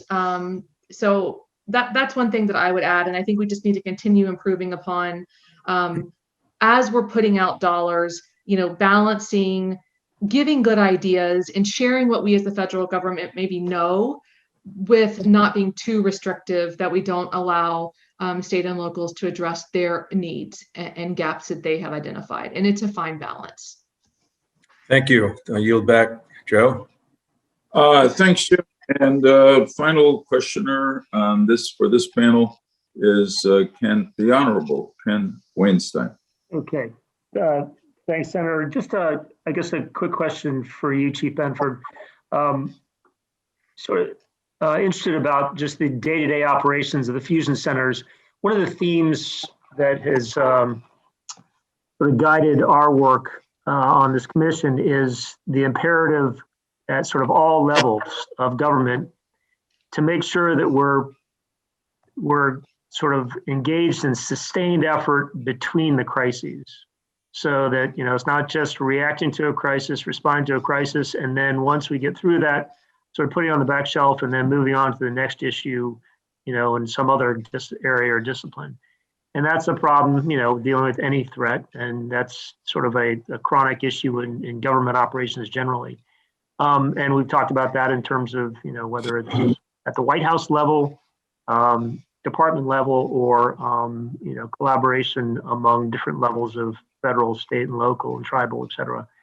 I guess I'd ask that question as to the operations of Fusion Center, and just to use the Boston Fusion Center as an example. Do you find that, sort of between the crises, that the intelligence flow, the requirements process, the engagement and participation sort of remains constant? Because that's so critical. That sort of continued sustained operation between crises is so critical, establishing the relationship, the tempo, the understanding and expectations of all the players, so that when a crisis does come along, it's more effective. So do you have any comments about that? Yes, sir. Thank you. And I respectfully don't speak for Dave Carabin and his team over there at the BRIC. Will say that they are a valued partner, and I'll answer your question in a bifurcated way, sir. One, when we think about public safety, again, traditionally, that intelligence has been shared and really maintained and housed through a public safety lens. However, we know that the threat is emerging. How our country is being attacked in a number of different ways is emerging. So I think the Fusion Center has shown its nimbleness in being able to be flexible as well. When we think about bioterrorism, when we think about the response to the pandemic, what we found was when we think about the full city enterprise and what it took to manage through this crisis, we realized how integrated all of the services were. And in many instances, it was led by public safety. However, it was driven by the intelligence and the information that we were getting from public health. So we experienced some of the challenges and the barriers, moving from discipline to discipline. However, the share of information, the flow of information was consistent. What we have found, and what I will say from my seat, is when we think about the city enterprise and all of the different departments that impact service delivery across the city, emergency management has been helpful with access to that information in providing that and ensuring that nondescript city departments that are vital partners in how we deliver services was getting that information. So when we think about the school system and the sensitivity that they have around privacy rights, when we think about elections, when we think about things like public works, right? We know that snowstorms, at the local level, if a mayor can't get a street plowed, it could spell challenges for him or her. So ensuring that we have access to that information to share across the city enterprise has been extremely helpful. To directly answer your question, the information has consistently, it is a really nod to Dave Carabin and the BRIC and the Fusion team here, that information is consistently shared absolutely with, optimism and expectation, hopefully that we can grow on that in the future, sir, by bringing on other partners like public health and others. Okay, that's encouraging to hear. Anybody else want to jump on that? I would just jump on Right, from the Jennifer? I would just say that from the federal level, I often see us really doing well in some areas during a response, and then steady state, it's kind of a little meandering. And I just think it's simply about leadership, because there are leaders that know how to rally their troops during steady state. We really saw that right after 9/11, right? The patriotism, the intense mission focus. And I think we need to somehow tap into that. Maybe there's a moment after COVID to kind of bring that back in. But we really need to hear that from our leaders, right? A reminder of why we're here, what we're doing, why it matters. And I don't think it's impossible. I don't think it's an impossible issue to solve. And I was going to add, thanks to the support of the Office of Director of National Intelligence, we've started to develop, and we've got a number of regional intelligence coordination plans developed. And part of those plans is, how do you operate in steady state and how do you operate in crisis? And, it's sad to say that, almost coming up to 20 years from September 11th, it's taken us this long to come up with regional integration and coordination plans because, we need to work together as fusion centers. whether it's the riots at the Capitol and all the data that was being collected across the national network of fusion centers and provided to the fusion center in Washington, D.C., or whether it is the pandemic, we all have to work together in unison.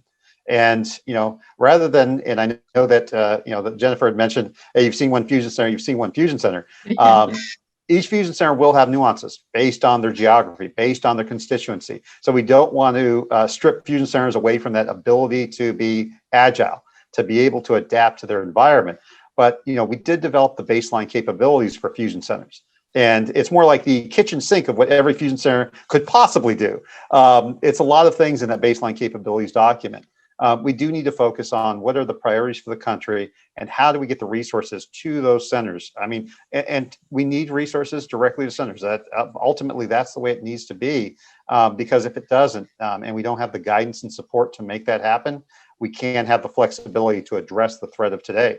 We're always getting guidance that deals with the knee-jerk reaction of what just happened, not the threat ahead of us. And that's what we need to be able to develop across our network of fusion centers, is that capacity and that true collaboration of the multiple disciplines that we need in every fusion center to make this work.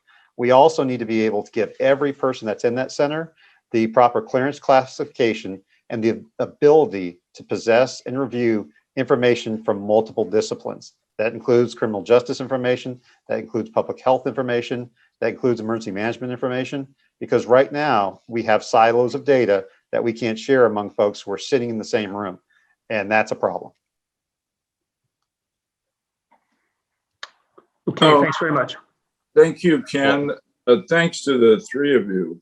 Honestly, I can't say that there's, I could have asked for more. You've really added value to our work, and from the unique perspective of people who are in the field on the ground or talking to people who are doing that. And I appreciate it very much. The reward for your remarkable testimony is that the commission will continue to want to be engaged with you, because it's clear that we have a lot to do in this area and as a country, and we want to try to be constructive in that regard, but we can't do it intelligently without the help of people who are on the front lines. So thank you, and all the best in the work that you do for all of us. Thanks very much.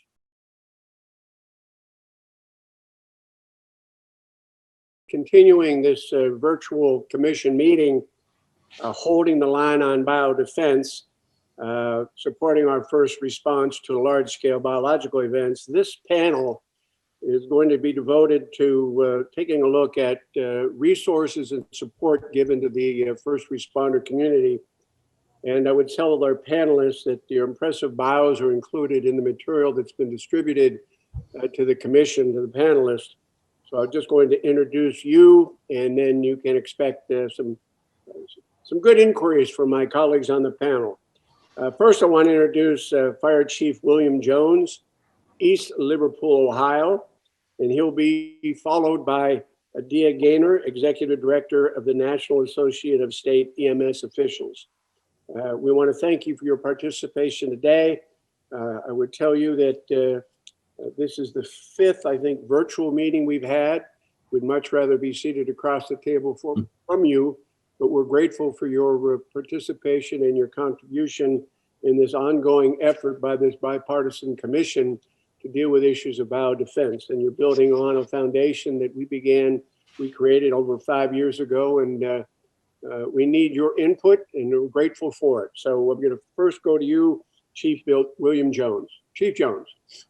Thank you, Governor Ridge, and good afternoon, commissioners, and thank you for this opportunity to speak with you today. As we all know, this public health emergency, it has a tremendous impact across the globe and here in the States. And our first responders were definitely unprepared for the magnitude of this event. First responders across the country and in our area lacked the needed quantities of PPE to perform their jobs. these first responders, some stories, these first responders were using N95 masks that were designed for single use, and they ended up using them multiple times. They had to try to get them cleaned and sterilized, and that was difficult with the amount that they had. Most agencies lacked the ability to send theirs out to be cleaned. As we know, there were several companies that were cleaning N95s. And some of these agencies were unable to send these N95s out to be cleaned because they lacked the adequate amount of supplies. And some that were sent out to be cleaned, they were unable to be sent back because they were too soiled to be cleaned. So those companies ended up throwing those masks away. So it just left the PPEs for N95s lacking.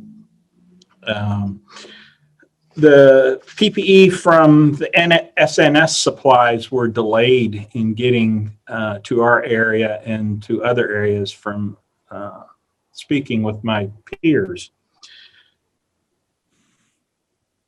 So, it's local communities and stepped up with donations. I know in our area, dentist's office, manufacturing agencies, auto body shops were donating their N95s to be used by healthcare workers and first responders. People also donated to the local emergency management agencies, and they ended up redistributing those donated supplies. It was at a point, as Governor Ridge said, I live in Ohio, and we are near several Amish communities. And the Amish ended up making disposable gowns out of construction house wrap to help protect the first responders and healthcare workers. So it was nice to see that the local communities stepped up to help us. And as we know, the first responders are our frontline defense of our country. And a recent article online via EMS One, they had a chart that listed the deaths of the EMS workers and first responders from COVID-19. The article was dated September 25th, 2020. And in that article, it lists EMS workers were at 14 deaths per 100,000. Firefighters were at 13 deaths per 100,000. And police officers were at 12 deaths per 100,000. Nurses were 5 deaths per 100,000, and physicians were 3 deaths per 100,000. So you can see how it really affected our frontline workers by the lack of the proper PPE and the proper training. Our frontline workers are the forefront of this fight and continue to be on the forefront as we continue this fight. I did read your report on holding the line on biodefense, and I stayed strictly with the EMS part, and I do agree with several points that were made in that article. And one, I believe there should be a national EMS agency created and removed from the National Highway Traffic Safety Administration. And I agree with placing the EMS agency under Health and Human Services, maybe under their ASPR program or their or FEMA under one of their programs. And also in your report, you said all EMS is underfunded, and I believe all first responders agencies are currently underfunded at this time. I did a quick research on required PPE for EMS agencies in Ohio, and also did the surrounding states that bordered Ohio. And in that research, I found that EMS agencies are only required to have 2 sets of PPE for EMS unit. That, to me, that's very inadequate. And those are all state agencies that require that. So I believe a national agency or should be placed to find some way to increase the required PPE supplies for these companies. Also on the training, there are various avenues of federally funded training through FEMA, such as the Center for Domestic Preparedness. They do offer several classes for first responders, and I have personally attended that agency, and they do have good training available. However, with that being said, it is difficult for agencies to send their personnel to these classes, as you know, daily staffing is a problem to a lot of agencies, including mine. And then you have the economic cost of trying to backfill those positions for to keep your staffing up. So it's kind of an economic hardship with the classes. And then if someone would have to attend on their own time, it is kind of an economic hardship for my employees or any employees to attend if they use their own vacation time, personal time, or PTO time.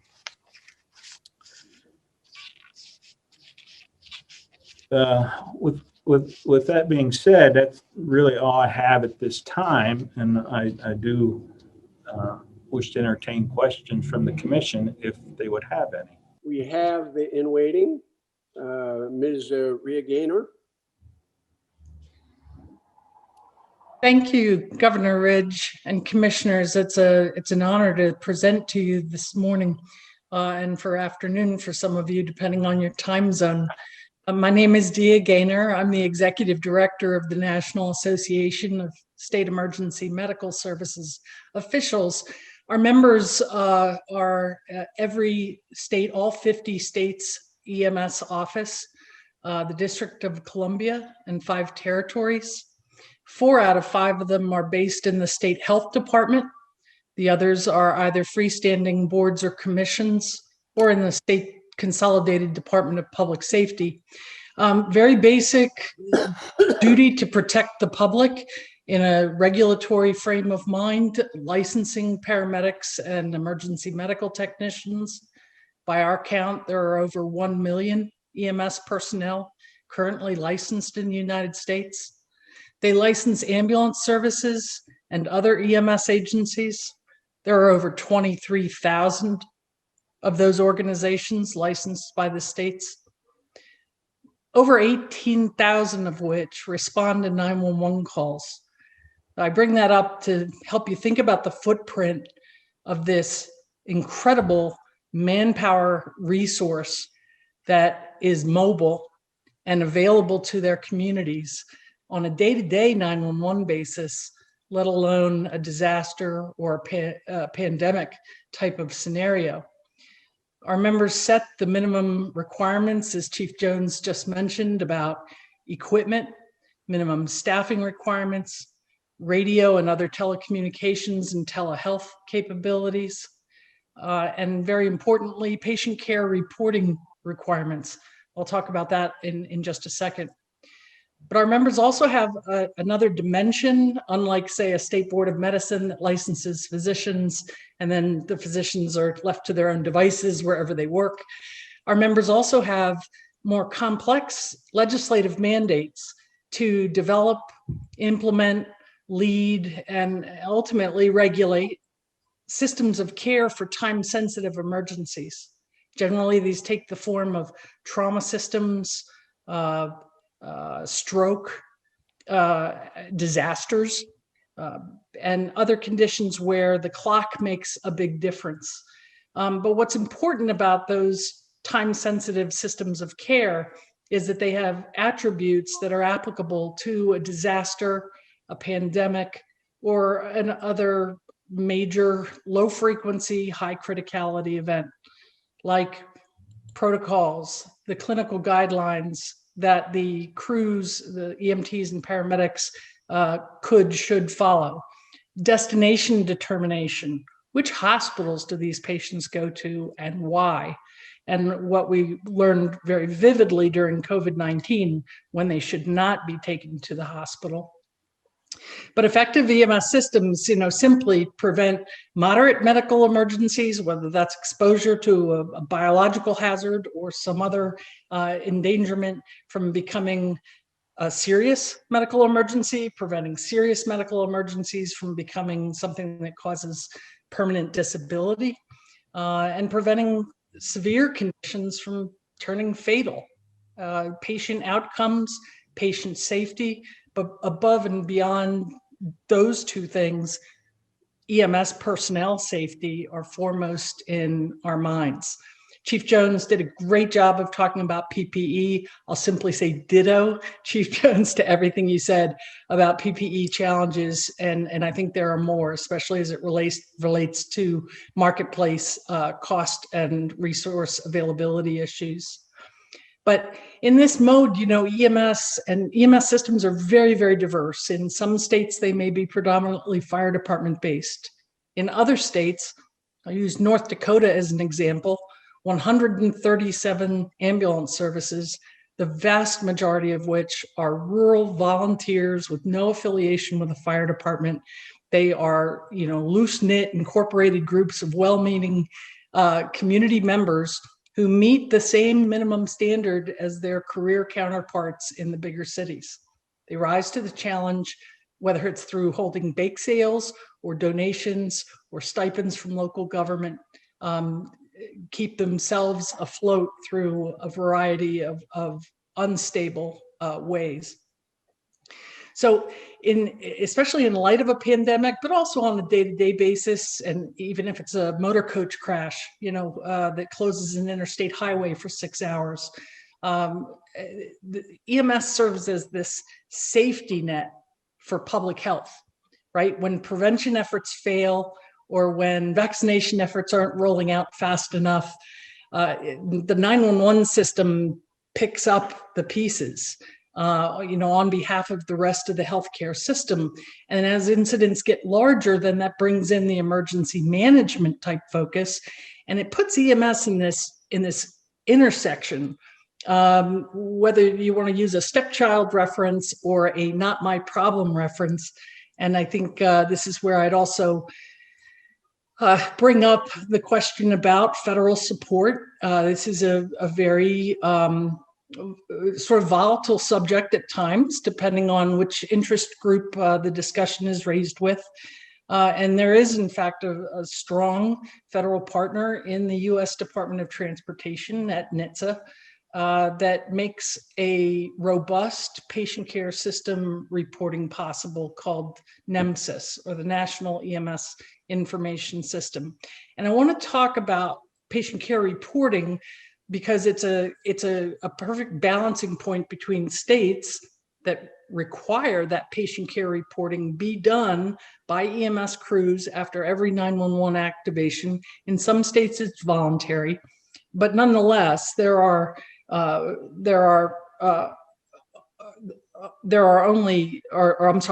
46 states actively submitting their local patient care reports to a national repository. So the system's in widespread use.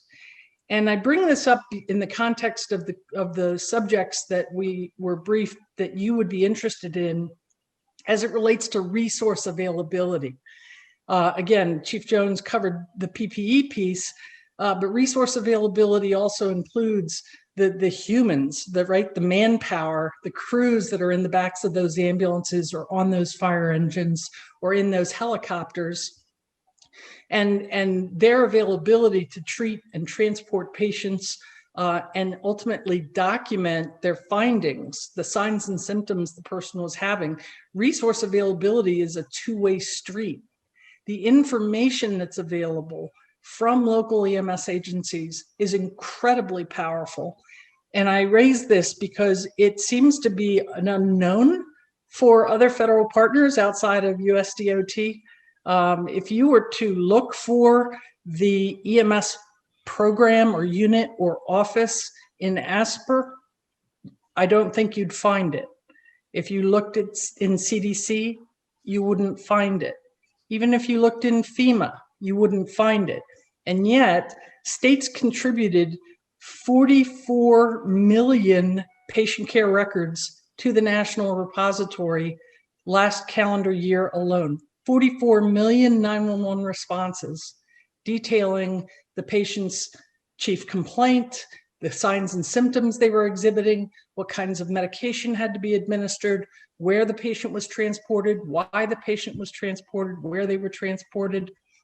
And 12,000 local EMS agencies submitted those records through their state EMS office to that national repository.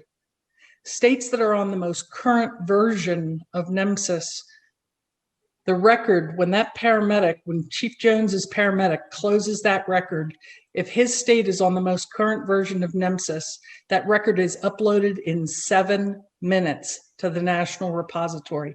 7 minutes. So think about having millions of records every few, months or hundreds of thousands, potentially a day, within 7 minutes of the EMT or paramedic recording their findings. I know of no other information system in all of healthcare that could detect the spike, that could notice what's up with all these respiratory events in these 3 states all of a sudden. And so that's something that I would say from a federal support standpoint, states are laboring furiously to maintain these record systems and make them as dynamic and real time as possible. And yet utilization is remarkably absent.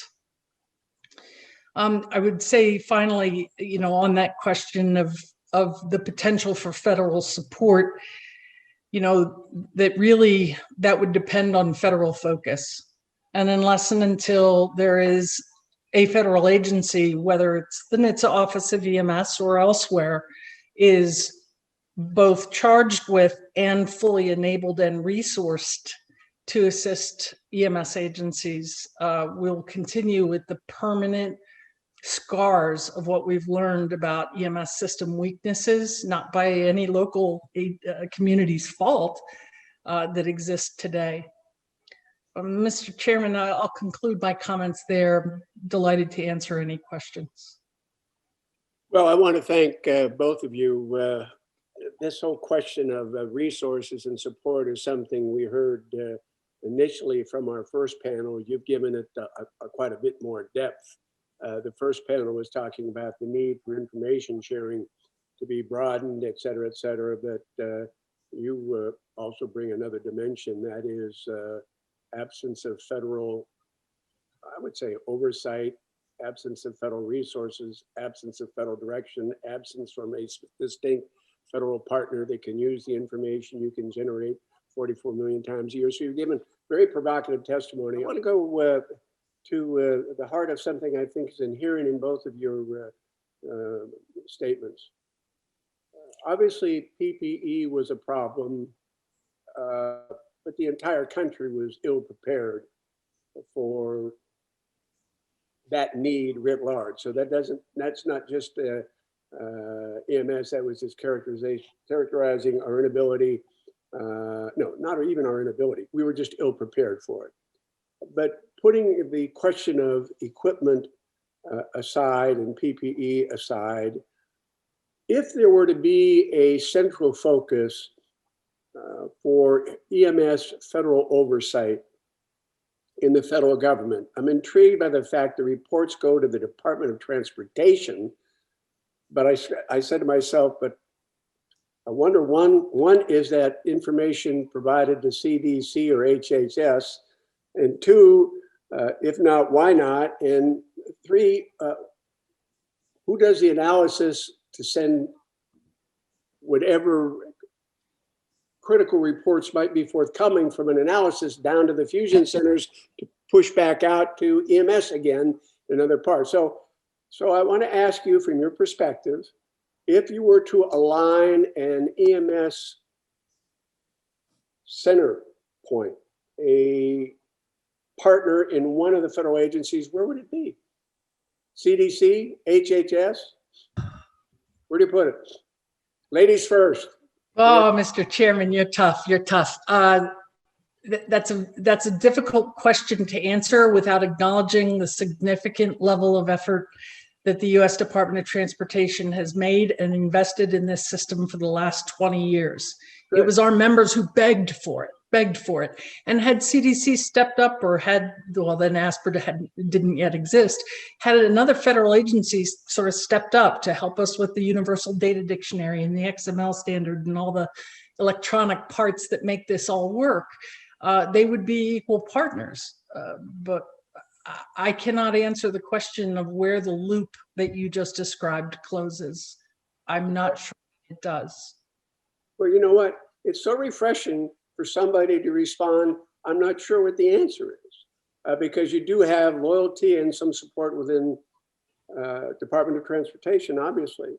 Do you know whether or not that information, I mean, I'm here before you today because one of my emergencies required a 911, trust me. They were there in 10 minutes and I won't bore with the details, so I get it.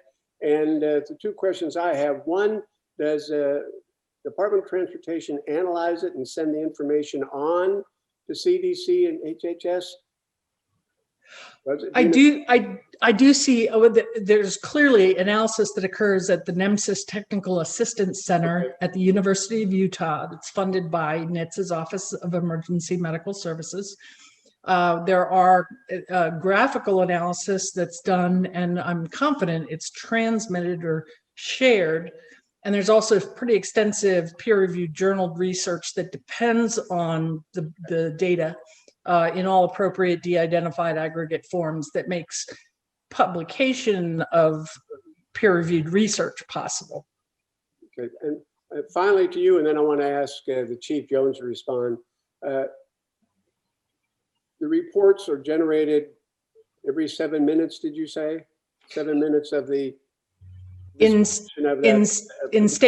that are using the most current NEMSIS version, the reports are uploaded within 7 minutes of the EMT or paramedic closing the record. It is a report of the condition of the individual at the time EMS responded, not a report dealing with the ultimate outcome. That's correct. Okay. Someday, Health Information Exchange may make that possible to connect it to the outcome. In some places, that's already occurring. Very helpful.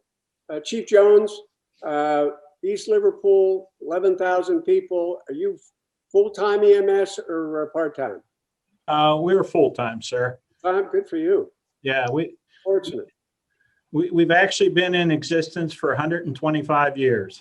So, but given the size of your population, do you have mutual aid agreements with the communities that might be? I know you're right up against my border, Pennsylvania border, but do you have like mutual aid agreements with the EMS on the Pennsylvania line or other communities in your county?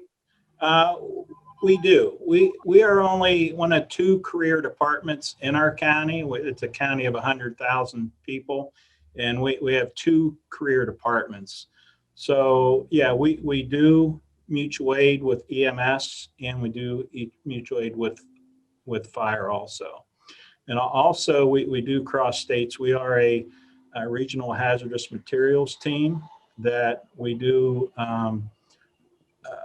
We do have mutual aid agreements with West Virginia and Pennsylvania that we do assist them also with those services. Final question, as you take a look at the inventory of equipment that you have for your shop, and then compare it to Columbus, Ohio, or Cleveland, or someplace like that, do you proportionally have the same kind of equipment, but obviously less? Or do you lack some of the equipment that some of the bigger communities have? And if so, how readily available is it to you in times of crisis? Well, we're one of the lucky ones. Being a regional hazardous materials team, we have a lot of equipment already that we can use on our EMS side. So we were one of the lucky ones where I had adequate PPE, I had adequate gowns, disposable gowns, gloves. So we were lucky because, and I believe only because of the relationship we have with hazmat. We are what's called a typed team. So we are required to have the same equipment as a team in Columbus would have, but not to the levels of inventory that they would have. But yeah, I mean, we were one of the lucky ones. Well, you've answered my question from your description as being one of the lucky ones. I guess I could conclude there are a lot of other similar EMS teams that don't have the same equipment proportionally, right? That is correct. There are a lot of EMS agencies surrounding us that were struggling to get PPE. Senator Lieberman? Yes, sir. I want to make sure I'm not muted. Thank you, Tom. Thanks to both of you for your excellent testimony, which is helpful to us. Chief, I thought your story about the lack of adequate PPE was really poignant and compelling. So a couple of things. I assume it got better as time went on in the last year? That is correct. It has improved immensely. Yeah, and as it did, of course, for all of us. And if I got you right, I think you said that you thought the requirement for how much PPE you had to have was probably a state regulation or law. Is that correct? That is correct. Yes, sir.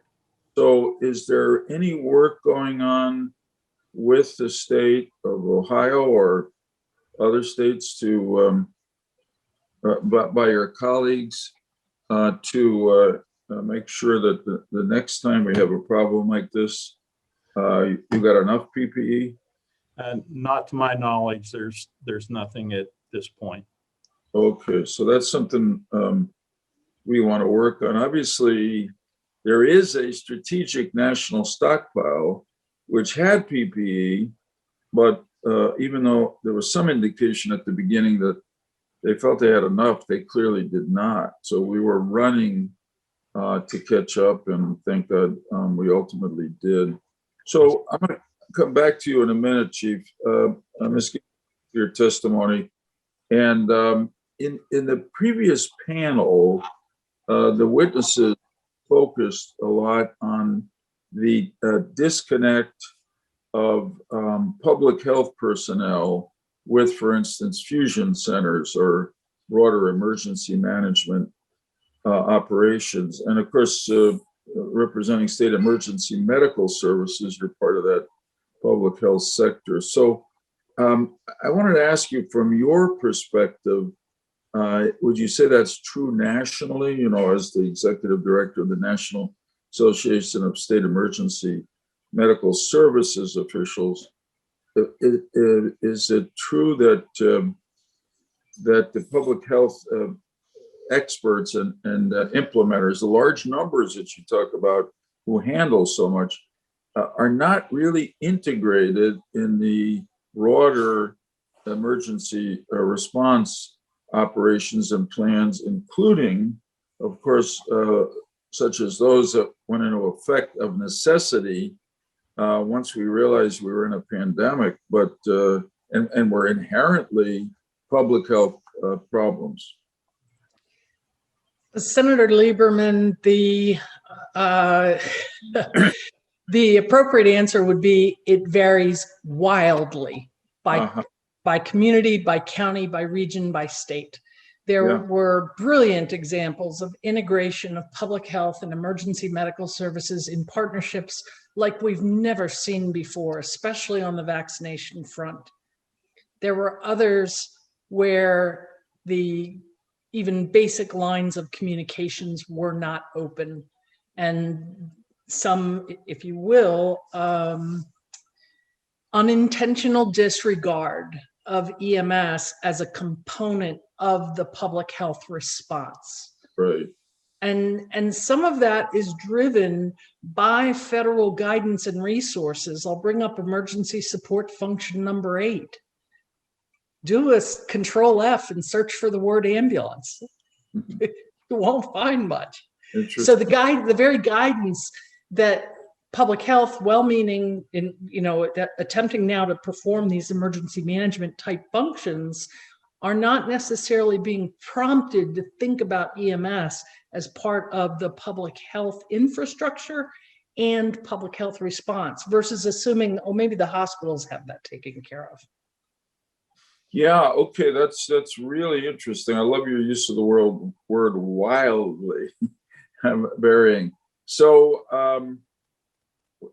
from your perch and your perspective nationally on this, what's the best way our country could avoid those wild variations and guarantee that the next time we face an infectious disease epidemic or pandemic or some other public health crisis, even a bioterrorist attack, that everywhere in the country, the public health personnel, including, of course, emergency medical personnel, are fully integrated. In other words, how do we do that nationally?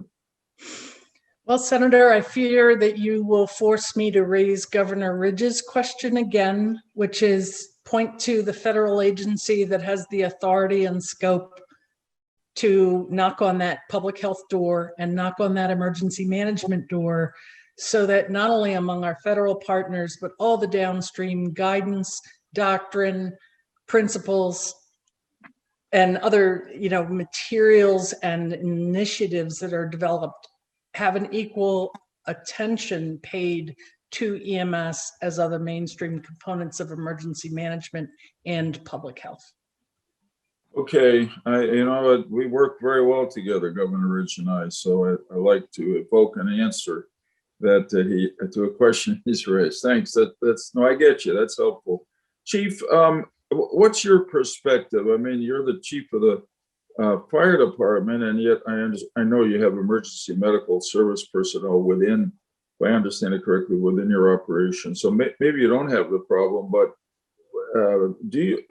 what's your perspective on being ready for a pandemic or any real public health crisis, to make sure that the public health agencies and systems are integrated, even beyond the emergency medical personnel, hospitals, health departments, et cetera, with your operation?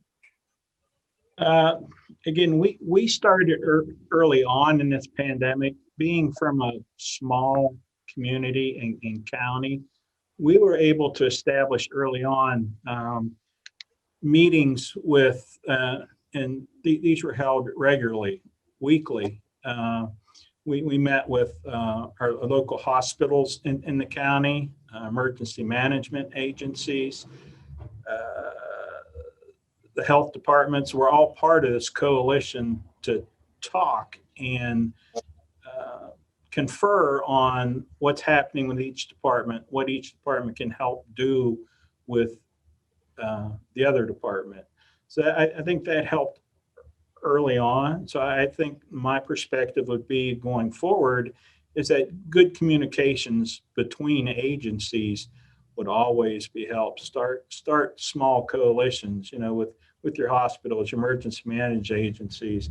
And the coalition actually grew to the Ohio Department of Aging and, excuse me, but I lost the name, but they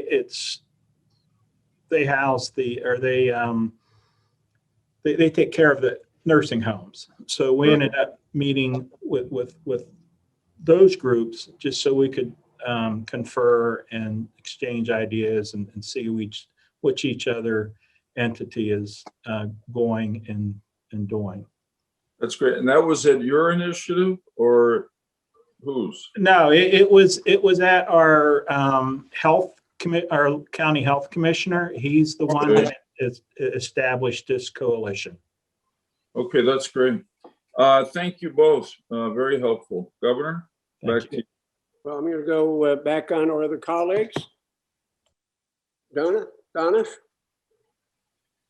I want to go back to the data source to make sure I understand. The NEMSIS data, which, if I remember correctly, is housed at the University of Utah, is only data, EMS data. It's not, if a person walks into an emergency room in this country, you don't have that data in that database. Is that correct?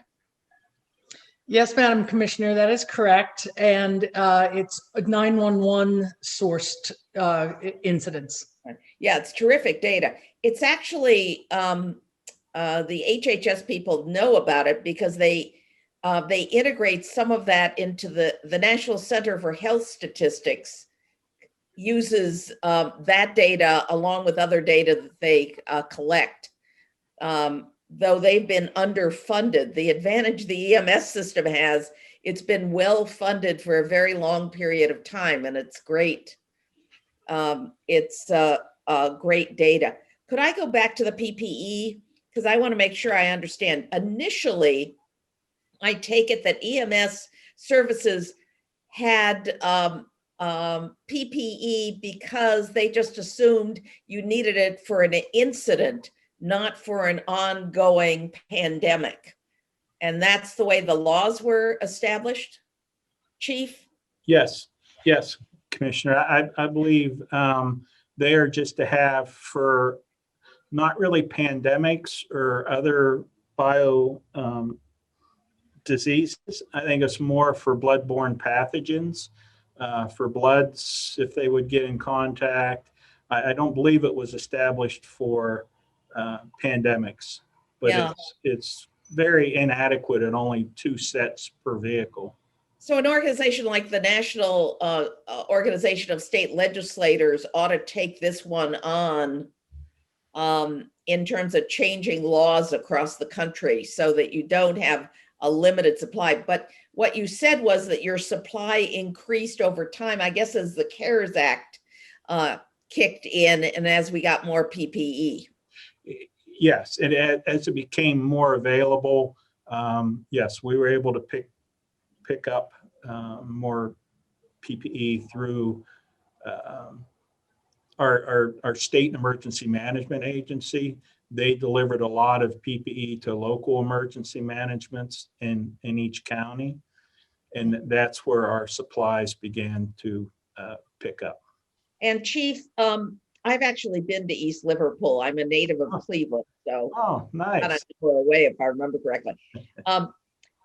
Chief, how are you thinking about what kind of storage capacity you have to have for PPE, assuming that there may be another pandemic or something of the sort? Are you thinking locally about what you need to do and how you need to think about these things? Yeah, we actually, through our county emergency management, have a stockpile now that they warehouse. We personally keep a minimum of a 30-day supply of our PPE, is how we are handling it now. Mm-hmm. Ms. Gaynor, are you all thinking about that too in terms of national standards? Yes, Madam Commissioner, we have a current study underway funded by the U.S. Fire Administration to add state-specific content to their existing pandemic guidance, which was previously unaddressed. There was sort of no chapter for state EMS offices and means of assuring resiliency and operational stability at the local level via the regulatory and support framework that states have. So we are already addressing that. Yeah, I appreciate that. I want to point out to the commissioners that the Department of Transportation, the National Highway Safety Act they've been pretty well funded over the years. And one of the things we called for in one of our early reports was an integrated budget, so that they knew what HHS had, and they were working together. We may have to go back to that now that we've seen the results of the pandemic and resources and data collection, to talk about that again.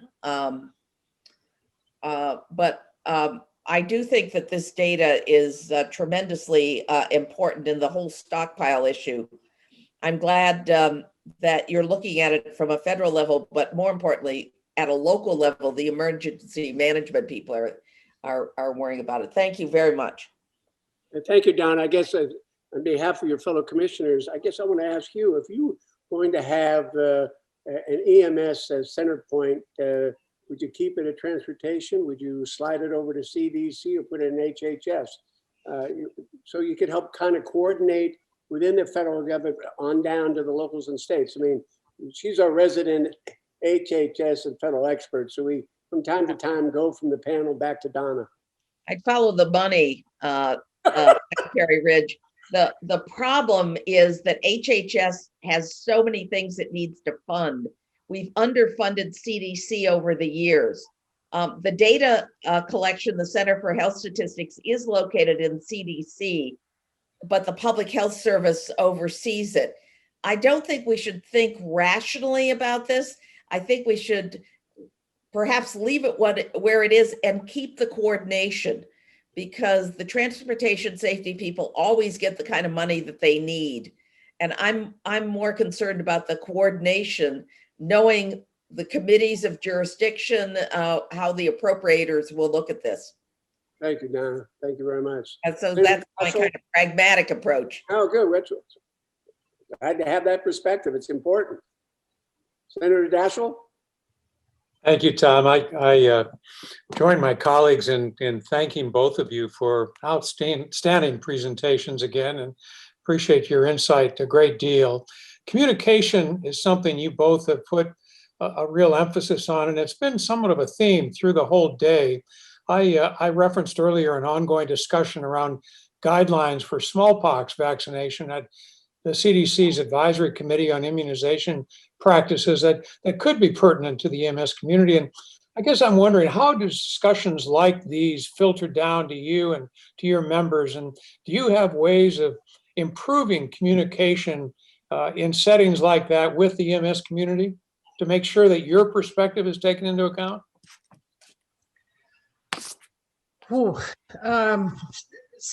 Senator, I think we would join any effort to improve communications, learning about where those opportunities exist and whether executive staff of an NGO or the elected officials of an NGO are welcome in the room is occasionally an issue.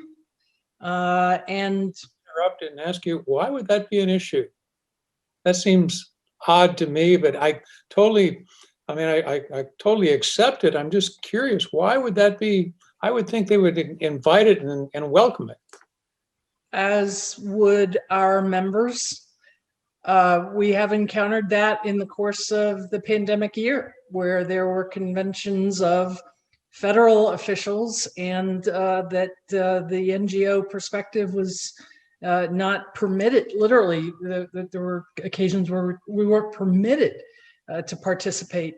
So the challenge becomes, if a advisory committee, especially if it's a federally utilized advisory committee, crafts recommendations and the federal agency acts upon it and publishes it, then we're behind you're right, because now it's been published and we're trying to play catch up. It's a very frustrating circular activity. That's really remarkable. Thank you. I can't imagine how in this day and age, especially, that could continue to be an issue, but thank you for your candor here. Chief Jones? Being on the local level, I'm not really apprised of how things go at the federal level. We're just small fish here. So we keep in touch with, our associations, Fire Chiefs Association, that help keeps us in touch with federal level talks. but you don't feel any real connection, or there isn't any real line of communication between you and those federal agencies. Is that correct? That is correct, sir. Interesting. Could I just follow up just on one clarification? We were talking earlier, several of my colleagues raised public health, and I'm just curious, over the last 20 years, we've seen a fairly dramatic reduction in personnel and budgets for public health across the country. And I'm just wondering how much that impedes your work. How affected are you by this lack of support and the resources that historically we've dedicated to public health, but just aren't available today? Is that a big concern of yours, or something that's only marginally affecting your operation? It's a big concern because, as we know, in operations like mine, we rely on staffing. And so I started 30 years ago in the fire service, and there were 32 members on my department when I started. 30 years later, we're down to 16 members. So staffing is one of our big issues. We still handle EMS calls. We still handle fire calls. We still handle the hazardous materials call. But we've had to expand out, and we've created partnerships now. Our hazardous materials team, we have members from West Virginia on our team now to make up a 30-member team, including my 16. So we've had to reach out and work with others a lot more now than we have in the past. So Thank you. you're welcome. Thank you both. Tom, back to you. Thank you. Did you want to comment on the last observation and respond to the senator's inquiry? Thank you, Governor. Yes, I would. I think it would be important that through the eyes of a state EMS office, we're seeing it, what you described, manifested in two ways. Number one, for the 4 out of 5 state EMS offices housed in their state public health agency, have suffered along with their public health counterparts as budget cuts and constraints go on resource availability. Number two is a growing concern, especially in the last 3 to 4 months, about how to balance the necessity of especially local public health agencies who need manpower. They need vaccinators, they need observers, they need contact tracers, and oh, look, here's a local ambulance service, and wants to sort of adopt them for their core public health purposes.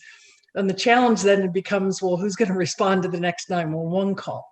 So it manifests itself at both the state and local levels in our perspective. Very helpful. Thank you as well. Yeah, very helpful. Jim Greenwood. Jim? Thank you. I'm going to address this to Ms. Gaynor. Do you have a rough idea of what percentage of Americans rely on or can rely on a fully paid city, municipally funded EMS service versus private companies versus volunteer companies? It's a very good question, Mr. Commissioner. When we did our last significant canvassing of the mosaic of EMS systems that exist in this country, we stopped at counting the types based on their capacity. Do they respond to 911 calls? Yes or no? If they respond to 911 calls, can they transport patients? Yes or no?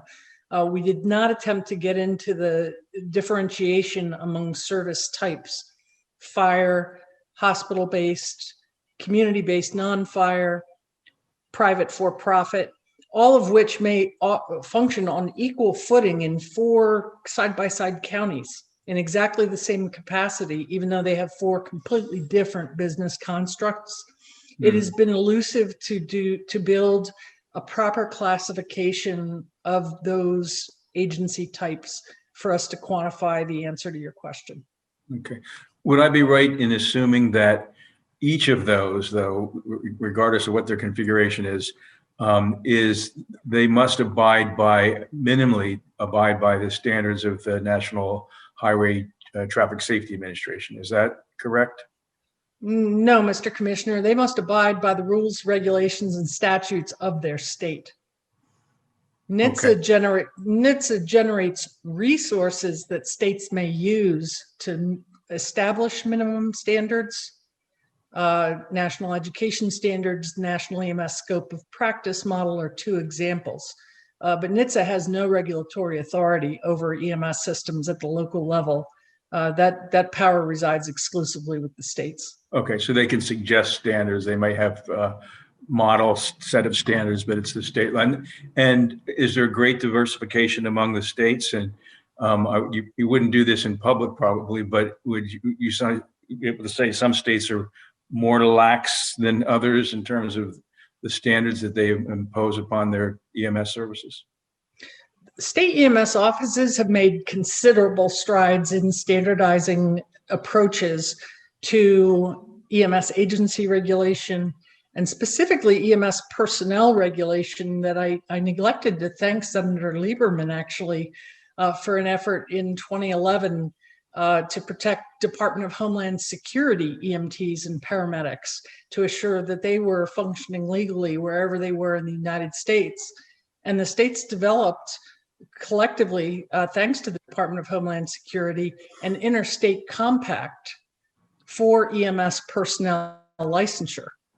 And 22 states have enacted that legislation. And that interstate compact sets a minimum standard for what each state must hold the EMS personnel accountable to in order to enter into the compact. So on the EMS personnel side, thanks to the compact, especially as we get more than 22 states to enact it, have approached much greater standardization for personnel regulation than for agency regulation. I don't know if you were listening to the previous panel, but one of the points that I raised there was that in the roundtable that the commission convened, there was strong recommendation from the EMS folks that they wanted to have federal grants, federal standards, federal advocacy, and information. Would you have any concerns about the federal government stepping in and setting a nationwide set of standards that would be essentially at least be a floor below which the states couldn't go? That would be, Mr. Commissioner, a very intense and important conversation to be had in the spirit of federalism. And I mean that in the true definition of the word, and the balance of powers, authorities, and duties of the federal government with the states, not versus the states. Yeah, and that's sort of what I was trying to get to earlier today, is to what extent it would feel like support, and to what extent it would feel like heavy-handed mandates that perhaps some of the volunteer units and so forth could not reasonably live up to. And if I may, that's exactly where the state's knowledge about every one of their local EMS agencies and how fragile they are or how vulnerable they are, or the challenges that are presented with volunteers or low frequency call volumes, financial stability come in. That's where the state's expertise lies, and could best, if you will, offset or help protect any advancement of federal authority from becoming overreaching, overbearing, let alone possibly traversing into an area of the state's rights. Yeah, and we have this sort of age-old issue: is if the federal government provides the money, then the federal government may put some strings on that money, whereas if the states, speaking of federalism, if you left this all at the state level, and then you see that states are inadequately funding some of their squads, then you have that problem again. And let me ask, Chief, how would you feel, sir, if how would you look upon an appropriate federal role that would provide grants, perhaps information, advocacy, and perhaps standards? We kind of follow standards right now through the National Fire Protection Association, even though it's not a federal agency. We do follow standards, try to follow standards set by them. Of course, it's economically impossible to follow all their standards.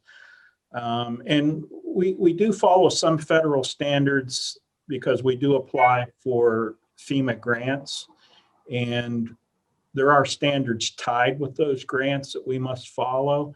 So we're kind of doing that right now. But I agree with Ms. Gaynor that I believe it should be kept up to the states. They know what's happening in their states. They know what their states are capable of. It's just to find a way to, maybe the federal government can fund states and let the states trickle down to us. I'm not sure. Thank you. Those are all my questions, Governor. Thank you, Jim. I have a follow-up, Yeah, Governor. please. Absolutely, Donna. Yeah, just a quick question about dispatchers. In some states, they're first responders, in some states, they're not.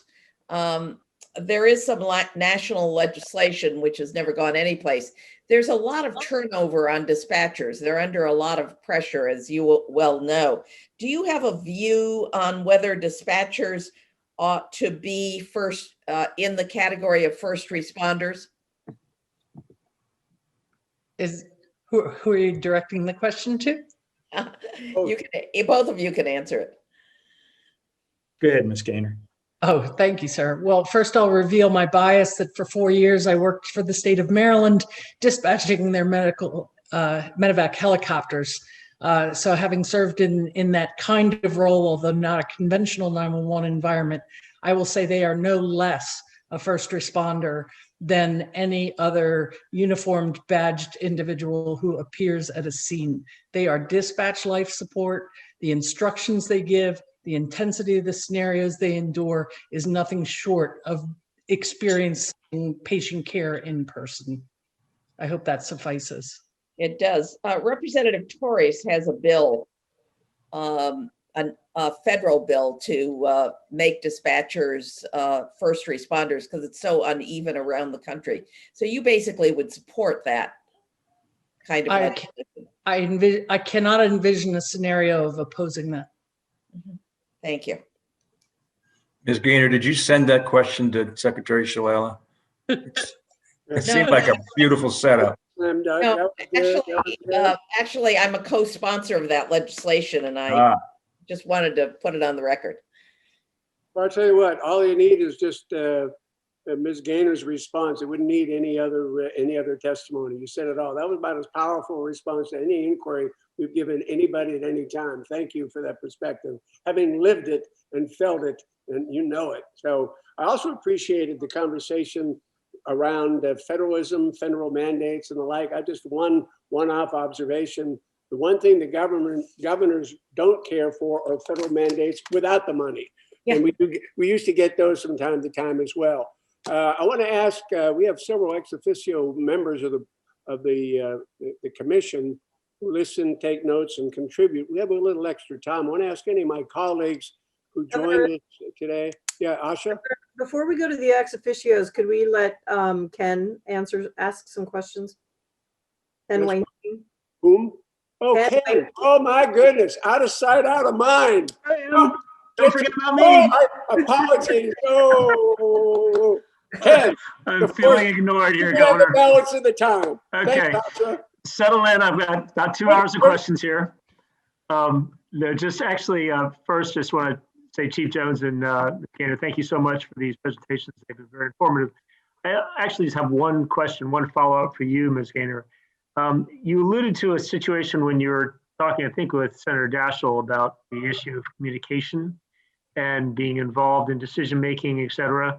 And you talked about the NGOs being sort of intentionally shut out of the process and having the communication sort of cut off until after everything was fully baked. That just that piqued my interest. What exactly are you referring to? What kind of sort of communication block is put in place, and what would be the basis for that, and why you think that still exists even now in the face of all the evidence that we need integration, not the opposite? Thank you, Mr. Commissioner. The question, or rather my response, is grounded in the prior administration, and perhaps things will change, but I've not seen evidence of it yet. But the Healthcare Resiliency Working Group under HHS, jointly operated by HHS and FEMA, was, as we were instructed, sort of off limits. Now, if that's changed, we haven't learned about it since January 20th. But nonetheless, not having the opportunity to speak from the real life sort of non-federal world seemed imbalanced to us. Was there a stated reason for that? That our organization was not federal. Okay, just simply that. They were keeping to the federal players, not the NGOs. Okay. And prior to that, had you been given a place at the table? Yes, there had been inclusion on listservs, the connection information for meetings that I could join freely and not be questioned, and then a door shut. Got it. Okay. All right. Thanks very much for that. Governor? Well, with apologies, look, there's plenty more time. I'm feeling bad about this. So continue. All right, thanks, Ken. I'm totally fine. Thank you. All right. Asha, any of our other colleagues care to make inquiries of this panel?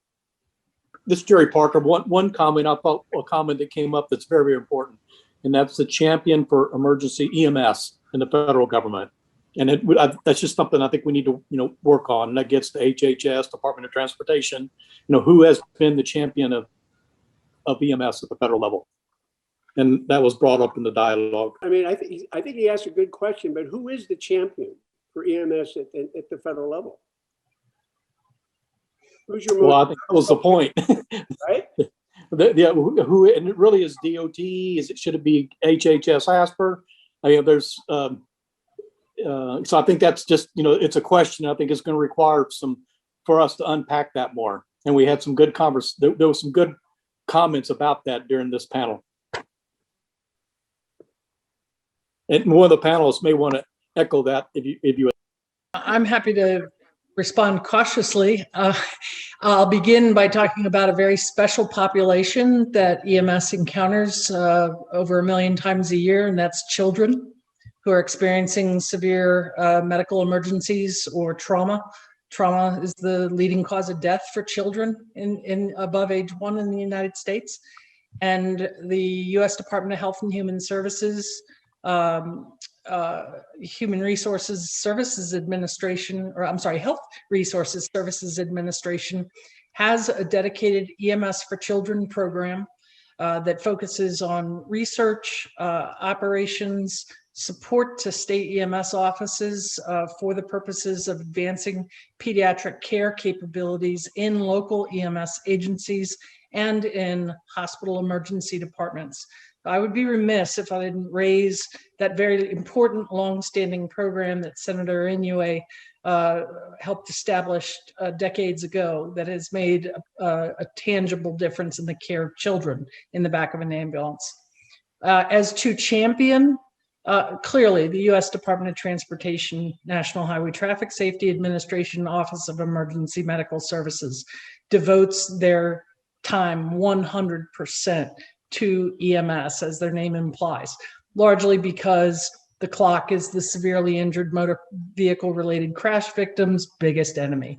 And the quality of care that EMS provides to the motor vehicle related incident crash victim will make or break their outcome. So it's understandable that they do, but that's trauma and motor vehicle crashes. We got a lot else going on. Correct. Thank you. That was a phenomenal answer.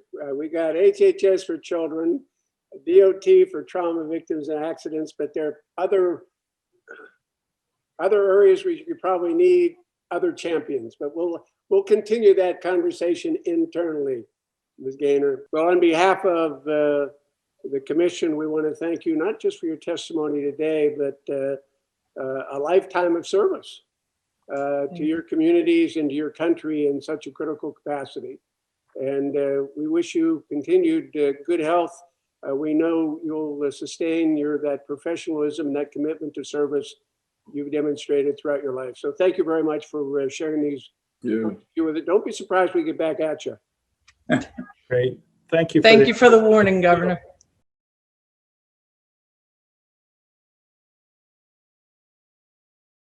Thanks very much for being with us. The overall focus subject matter of this meeting is holding the line on biodefense, supporting first response to large-scale biological defense, including obviously infectious disease outbreaks, epidemics, and pandemics.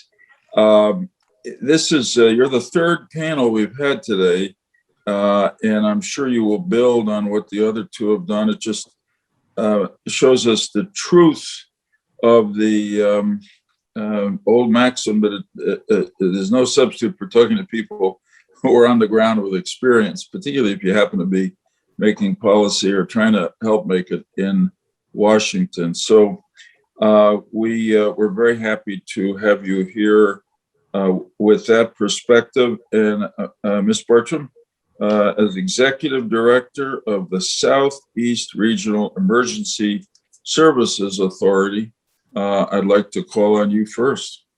Well, good afternoon. Thank you for the opportunity to speak with you about the impact of operational needs, training, and coordination of our resources during biological threats. The information I am providing you with today reflects information obtained from a few of my colleagues across the country. Hold on just a second here. So that I could give you a greater perspective and reflection of this event other than my own personal experience. But within each state, the PSAPs at all levels experienced a different set of successes and frustrations, and they adjusted to those obstacles that they encountered in different ways. I will be speaking specifically in regards to the 911 field today, although I just want to reaffirm that some PSAPs experienced this past year very differently than others, and not all of them are reflected in this discussion. So when the realization that we were in a pandemic first occurred, there seemed to be minimal coordination at any level for the dispatchers. As the virus spread, agencies who were embedded within emergency management were quickly able to address training needs, coordinate a new or updated continuity of operations plan, and implement backup plans if the biothreat shut down the dispatch center. These dispatch centers, who worked with their emergency management departments, set regular standards for workplace safety, handling exposures, creating social distancing protocols, and installing social distancing protections, while responding quickly with shared protocols to keep their environments clean. The agencies who worked within this partnership also reported that this team environment, there was also a close, successful coordination with municipal and state partners for extended planning. Even so, outside of that partnership, and with the exception of CDC, there were no reports provided of any outreach directly from any federal entities to assist in the creation or implementation of the PSAP plans. For the other agencies without close working relationships of an emergency management department, the task of responding to the threat was more difficult. The state rules regarding stay home, stay safe, or lockdown orders changed regularly. No state government seemed to be responding exactly the same way to the crisis. So during this time, the network of 911 professionals responded to each other's using what they could find as a model protocol or procedures.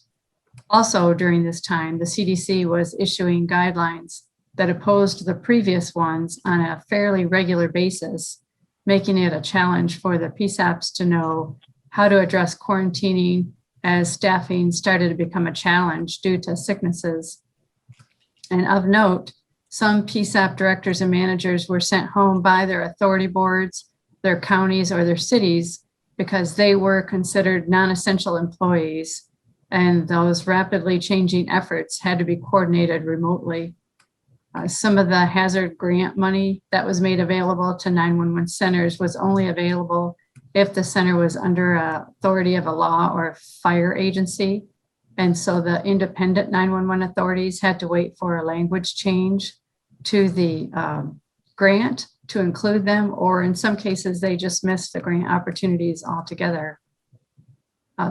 As new safety guidelines were being issued every day for weeks from different sources, the updates would be modified for safety controls inside the PSAP. Training for the dispatchers on how to clean their equipment every day seemed like it should be easy. It did become apparent quickly that some of the cleaning products that killed viruses also ruined keyboards and other electronic equipment. The wipe down had to be wet, but not too wet to hurt the electronics. And every surface had to be covered for the next person to sit in that chair and at that console, their position to make sure it was a safe, clean environment. And the dispatchers answered calls for service also shifted the way they did that. This was a sustained change. In fact, both this and cleaning methods are still in place. New questions were to be asked initially on all of the medical calls, and then later it changed to include all calls for service. This was the best way we could keep our first responders safe by providing them with pre-knowledge about what they were walking into. And when planning for long-term mass casualty events, we are taught to prepare for the long haul, but we are not taught to prepare for months with the possibility of years. And the implication of the virus for the dispatchers was that not only were they concerned about the health of their family and the health of themselves, and if they were working in a safe environment, but they also had to remember a new way to do their job with a set of changing protocols for every call. And they were held responsible by some of the responders when that proper notification of the virus's presence on scene was not received. And then when the virus was transmitted to them on scene. It seems perhaps that as life critical as it was to ask callers these new set of questions about their health, how could that question be missed? But as we learned on September 11th, 2001, life went on. Regular calls for service not related to the virus continued to come in on 911. People still became very ill with non-COVID related illnesses. They still had fights with each other, and crime still continued. So it was a challenge to add health questions to non-health calls, and it took time to get used to. There was very little time to address training on these new questions. The memos were sent out, and that was all the training they received. Another unique challenge was the changing safety standards issued by the CDC on how long to quarantine and what the symptoms were of the virus. And it became a challenge to staff the dispatch centers because nearly every unwell symptom ended up being a symptom of the virus, and the dispatchers had to stay home until they were tested. The length of time this went on was exhausting for the staff, constantly being tested, depleting their benefit time, working overtime with no clear indication of when the guidelines for exposures and quarantines would show consistency. Even with the release of the COVID shot, there are still no real answers on when that's safe. And these are completely unique to anything we've ever seen before, with the only previous virus really being the flu. And the guidelines on that is pretty clear and simple. But federal support for the dispatch centers did occur. There was a lot of information floating around on federal websites. There were many avenues for the information to flow out. NASNA was involved early during the pandemic in getting information out to the 911 centers and bringing information back to federal agencies such as FEMA, FCC, and NHTSA.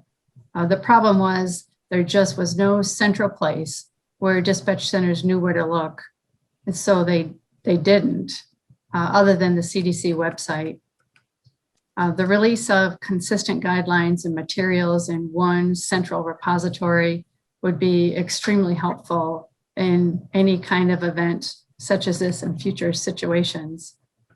And for my PSAP, where I work specifically, future mass casualty training for a pandemic type event is difficult. We revised our COOP early in the process, and we did so in a generic manner so that it could be utilized for future events. It addresses everything from creating a clean work environment to what to do when you no longer have any dispatchers healthy enough to work. Annual mandatory review have been put in place on that policy so that it's required for each staff member to review it and be familiar with it. And the other changes are so fluid in a pandemic situation that it would be difficult to prepare for. So they can be addressed in the COOP through the changing of general orders. That concludes my presentation of the information. I'll be open to any questions you may have. Thanks very much, Ms. Bartram. Once again, really, you've given me, a perspective from the point of view of the dispatchers that I hadn't understood. And you've also made some suggestions about how to remedy some of the problems. So I appreciate that a lot.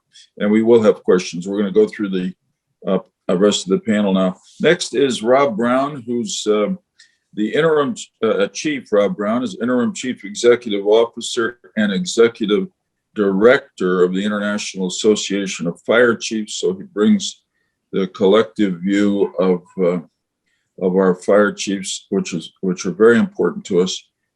Chief, it's all yours. Thank you, Senator. Good afternoon, Senator Lieberman and members of the commission. I am Fire Chief Rob Brown. I am the interim CEO and executive director of the International Association of Fire Chiefs. It's an honor to lead this organization right now, as I served on the other side as a member of the IAFC since 1987. I appreciate the opportunity to meet with you today to discuss the operational needs, coordination, and training related to the response to COVID-19 pandemic. The IAFC would like to thank the Commission for the opportunity to brief them again. Previously, Chief Keith Bryant, past IAFC president, and most recently U.S. Fire Administrator and retired Fire Chief from Oklahoma City, testified before this panel. The IAFC represents the leadership of about 1.1 million firefighters and emergency responders nationwide, and we feel that we are the leading experts on providing fire and rescue services, and we've been in existence since 1873. So I think we've been around a while, and we're getting ready to celebrate our 150th anniversary, so we're proud of that as well. When it comes to the implications of the coronavirus on our nation's firefighters and paramedics, their families, and the communities they serve, the impact has been substantial. But like the hundreds of overwhelming curveballs that we've been thrown our way over the years, the Fire and Rescue Service stepped up to the plate and hit the ball. Well, I'd like to say to you now that at our first at-bat, we hit it out of the park. We didn't. But we fell back on our training and our decades of experience in managing large, complex incidents. And we ate this elephant one bite at a time. And what I'd like to talk to you today is about our successes, our challenges, and what we see for the future. The fire and EMS services continue to serve on the front lines even today at the tip of the spear of the response to the COVID pandemic. When this first began to impact our communities, much like other pandemic or epidemic situations we've faced, our people were already in the thick of it before a lot of the implications and challenges were even identified. So we were having not only to deal with the immediate problem before us, but the problem that was evolving within our organizations and our communities and those that had already been exposed. For some background on what we do in the community from a fire and EMS standpoint, we respond and treat patients at their home and offices and transport them to hospitals.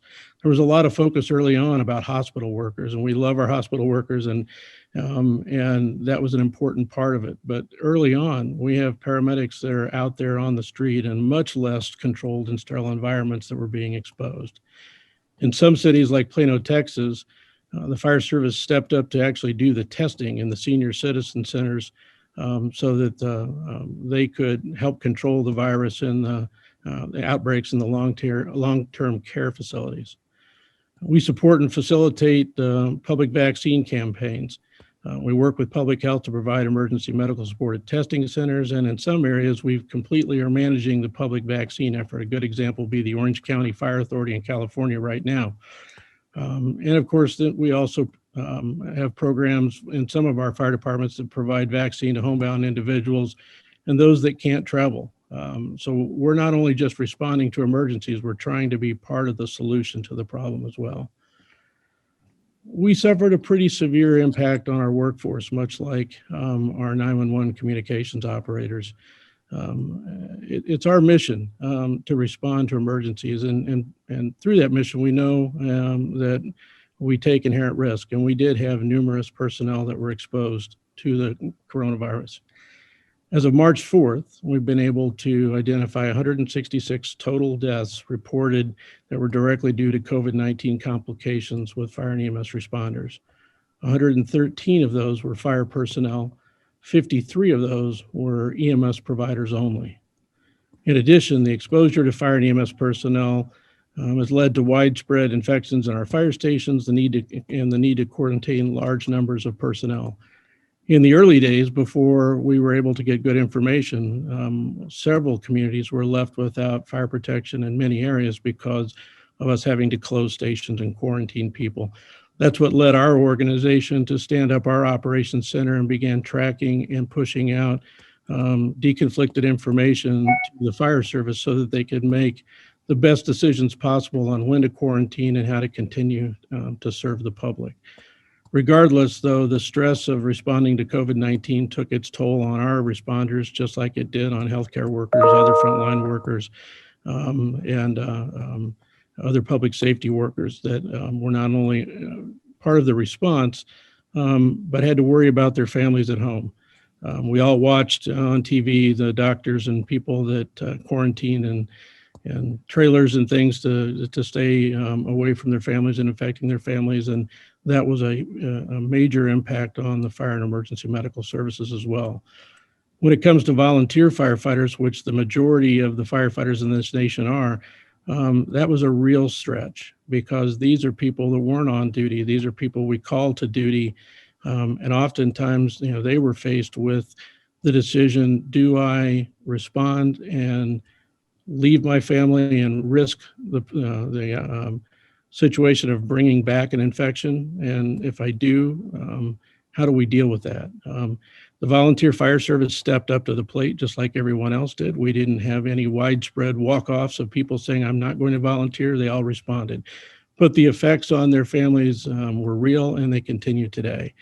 We had many financial setbacks. Obviously, communities, when they're shut down, we rely on the tax base to pay the expenses for public safety, and a lot of those were obviously impacting, the shutdown was impacting the ability for us to properly staff and run our departments.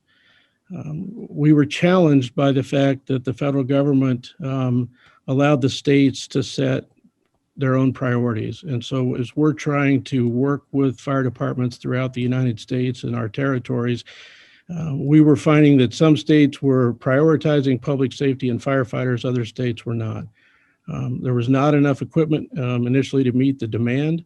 We found ourselves having to find unique ways to get protective clothing because in many states, fire and EMS was not made a priority to get the the protective clothing that was available.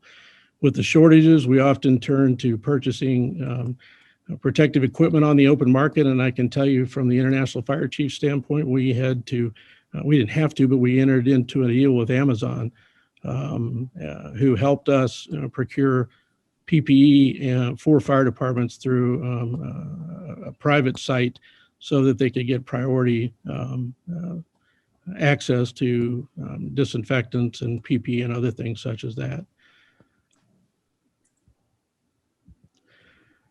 When it came to the federal aid programs to help fire departments, one of the things that we found is that it was set up very well for the most part for what we do in our daily operations, but it really wasn't able to pivot the way we needed it to in an evolving disaster such as this pandemic. A lot of the programs that we live under have requirements that take a considerable amount of time to be able to move the money from the federal government to the local level.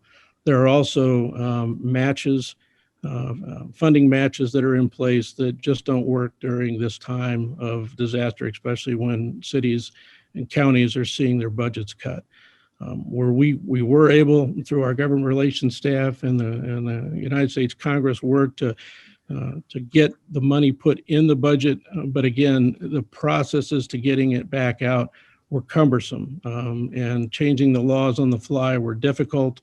And that created a large lag in the ability for communities to access the funding. A good example, both the law enforcement side and the fire side were both funded for COVID supplies. The funding had reached the local law enforcement agencies before we were ever even able to open up the application process for the fire service. And that was not because of the career officials running the programs. It was because of the way the laws are set up, and we needed a way to get in there and change those quickly, and we still need to look at that. We have been successful throughout this in identifying several areas that Congress has been very willing to change and has changed, and we feel like that we have always been heard, and we appreciate that. But there are many things that need to be addressed in the way that we respond to these pandemics, and there needs to be a national plan that stays in place and doesn't change from administration to administration. Some of the issues that we feel need to be looked at is we need a better warning system for emerging diseases and the information about how to respond to them for those of us that are going to be on the front lines. One of the things that was identified after the attacks of 9/11 was how out of the loop we were in the intelligence community, yet we're the ones out on the front lines. I think this is akin to that finding as well. We're out on the front lines, but we need this information. We need it quickly. We need it accurately, and we need to be part of that system that plans for those things. We need to better coordinate the federal supply pipeline of PPE to the states and localities, and to improve the distribution plans. Most of our time here at the IFC was taken up by trying to help fire chiefs find and access PPE. We need to improve our nationwide mutual aid system. We've done very well. We've learned a lot over the last few years, but new systems need to be put in place that will allow us to address these challenges such as we faced during the pandemic much quicker, and a national system that actually tracks and helps us deploy those resources so that we have real-time information. There's a need to update the National Incident Management System.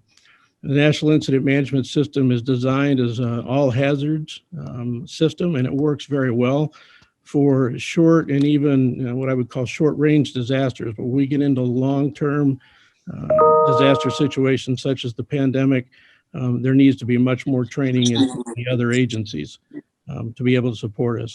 And lastly, we really need to improve the reimbursement process, especially through the Federal Emergency Management Agency. We found several choke points, as I alluded to earlier, that stopped us from being able to get the money out to where it was needed. And quite frankly, a lot of the money that was left unused because it became available after the need had already passed. With that, I would like to thank you for your time today and to discuss the challenges that we face during the COVID-19 response, and as we continue to respond and recover and share the lessons that we have learned with you in hopes that it will help now and with any future pandemics. The America's Fire and EMS personnel, I think, proved that we're there to help. We stood up and we've partnered with our federal agencies and our U.S. Congress and the White House to get to be on the front lines to get things done as needed. But we need to make sure that in the future we have the supplies and training necessary to carry out that mission faster and more effectively. Thank you.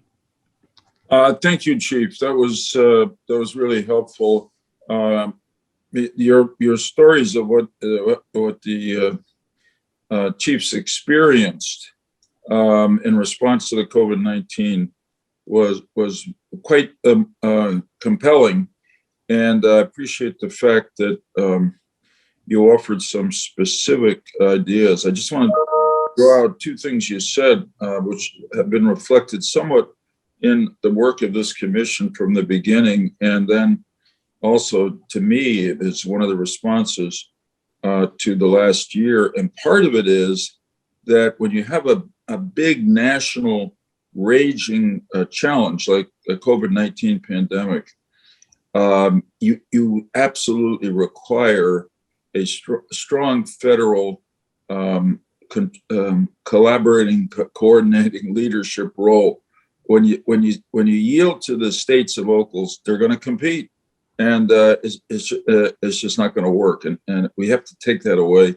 The second is really also so clear, but you made it clearer, which is that this pandemic had really devastating effects on the economy and on the capacity of state and local governments to finance the services that people were demanding or are needing in increasing amounts because of the public health crisis. And that's a problem that once again, the federal government has to step in and help with. Really, it's the only one that can do that. And it's why I think the parts of the COVID-19 relief bill that recently was adopted that provide state and local assistance were really important to include. And even though the bill itself unfortunately turned out to be partisan in support, some of the original work on the state and local assistance idea was done in a very bipartisan way, certainly in the Senate, I believe in the House too, but I know in the Senate it started with a bill put in by Senator Menendez of New Jersey, who's a Democrat, and Senator Cassidy of Louisiana, who's a Republican. So your testimony really speaks loudly to those two lessons that hopefully we've learned. And it seems now, at least on the monetary side, the federal government is responding to both sides, really, a strong federal leadership and support from Washington for state and local governments. And I hope it gets to your people at the local level who need it. Chief Francisco is the chief of police of the Navajo Police Department. We've really tried very hard here on this commission to always say state, local, and tribal, also territorial, but governments. And so we're very grateful that you could be with us, and we look forward to your testimony now. Well, good afternoon. Thank you for this opportunity. So I'm Chief Philip Francisco, the Chief of Police for the Navajo tribe. We're the largest Native American tribe in the United States by far, probably double the size of any of the other smaller tribes. So we kind of lead the nation in policy and different things because we're so large. We have 27,000 square miles of reservation territory, and dispersed in that is about 180,000 residents on the reservation. So like many law enforcement entities dealing with COVID, we were not really prepared for this. So a lot of the things that were asked to do were very unique. A lot of health orders, a lot of curfews were put in place to try to curb the spread of COVID, and they lead on law enforcement to do that, which is very hard to do because we have a very small amount of police officers to police our area as it is, and we're very tasked with those things. And to add more duties such as curfews and checkpoints and things that we are trying to try to slow the spread of COVID was very difficult to really put our officers in a really hard spot.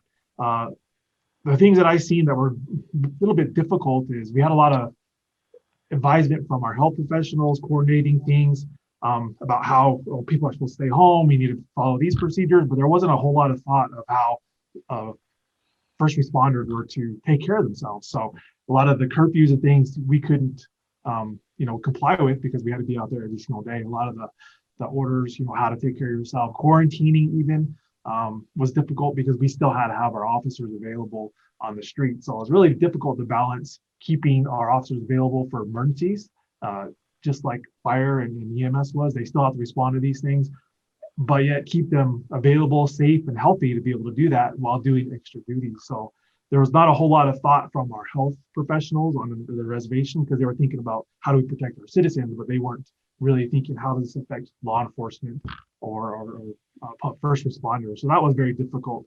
The other thing is there was a disconnect between what the health orders and different things were put in by our health professionals who are good and they're trying to do what they can to curb a pandemic, but they didn't realize the limitations of law enforcement, laws that are available. There wasn't curfew laws in some places. I think it's across the United States. There wasn't a lot of things. They say you got to be inside. How are we going to enforce this? Is there laws in place? So there's not a whole lot of thought of that. So I think that's something we have to look at as a nation. Is there something uniform that our officers can actually enforce? Is it going to be citations? Is it going to be, we're going to fine you or we're going to take you to jail if you're violating these things? There wasn't really consistency across the United States. And they're actually on the reservation, there wasn't anything in place to actually do. So we had to do some creative working with our prosecutor to see how we can, basically enforce these curfews and different things. And our lawmakers have to be involved in it also. Our legislators, for here, we have council delegates, we have a legislative branch on the reservation, and they're trying to put things in place to limit visitors to the tribe, yet they didn't really have an enforcement mechanism. So that was difficult. I think the fire chief talked about, procurement of PPE. We were way behind on that. It took us months and months and months to get even simple PPE and sanitizing equipment for our officers, to the point to where we use our own budget that was for overtime and normal things for operation to just get that to our officers because they needed to be out in the field and waiting months and months and months for money from the federal government or even our local government to be in place. And the other thing is, the government was shutting down for the reservation. They shut down everything besides essential services, which is law enforcement. So you had the people that process the paperwork, procurement, buying property, were all out of the office. So we had to find unique ways to get this PPE. Sometimes through donations, we worked with private entities directly. And we actually had, a huge network of trying to find just the simple stuff, and supply was difficult.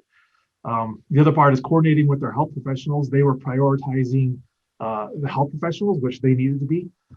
But we were kind of last on the list for PPE, even though we as a law enforcement, we didn't have the luxury of being in a controlled environment. They were out there, fighting with people, getting PPE ripped off. They had to replace it at a higher rate than our health professionals did. In the hospitals where it's controlled, they can, change out PPE, but we were given PPE at a lower rate. So I think there's some considerations for how law enforcement and first responders are different from our health professionals and the public, and that has to be taken into account.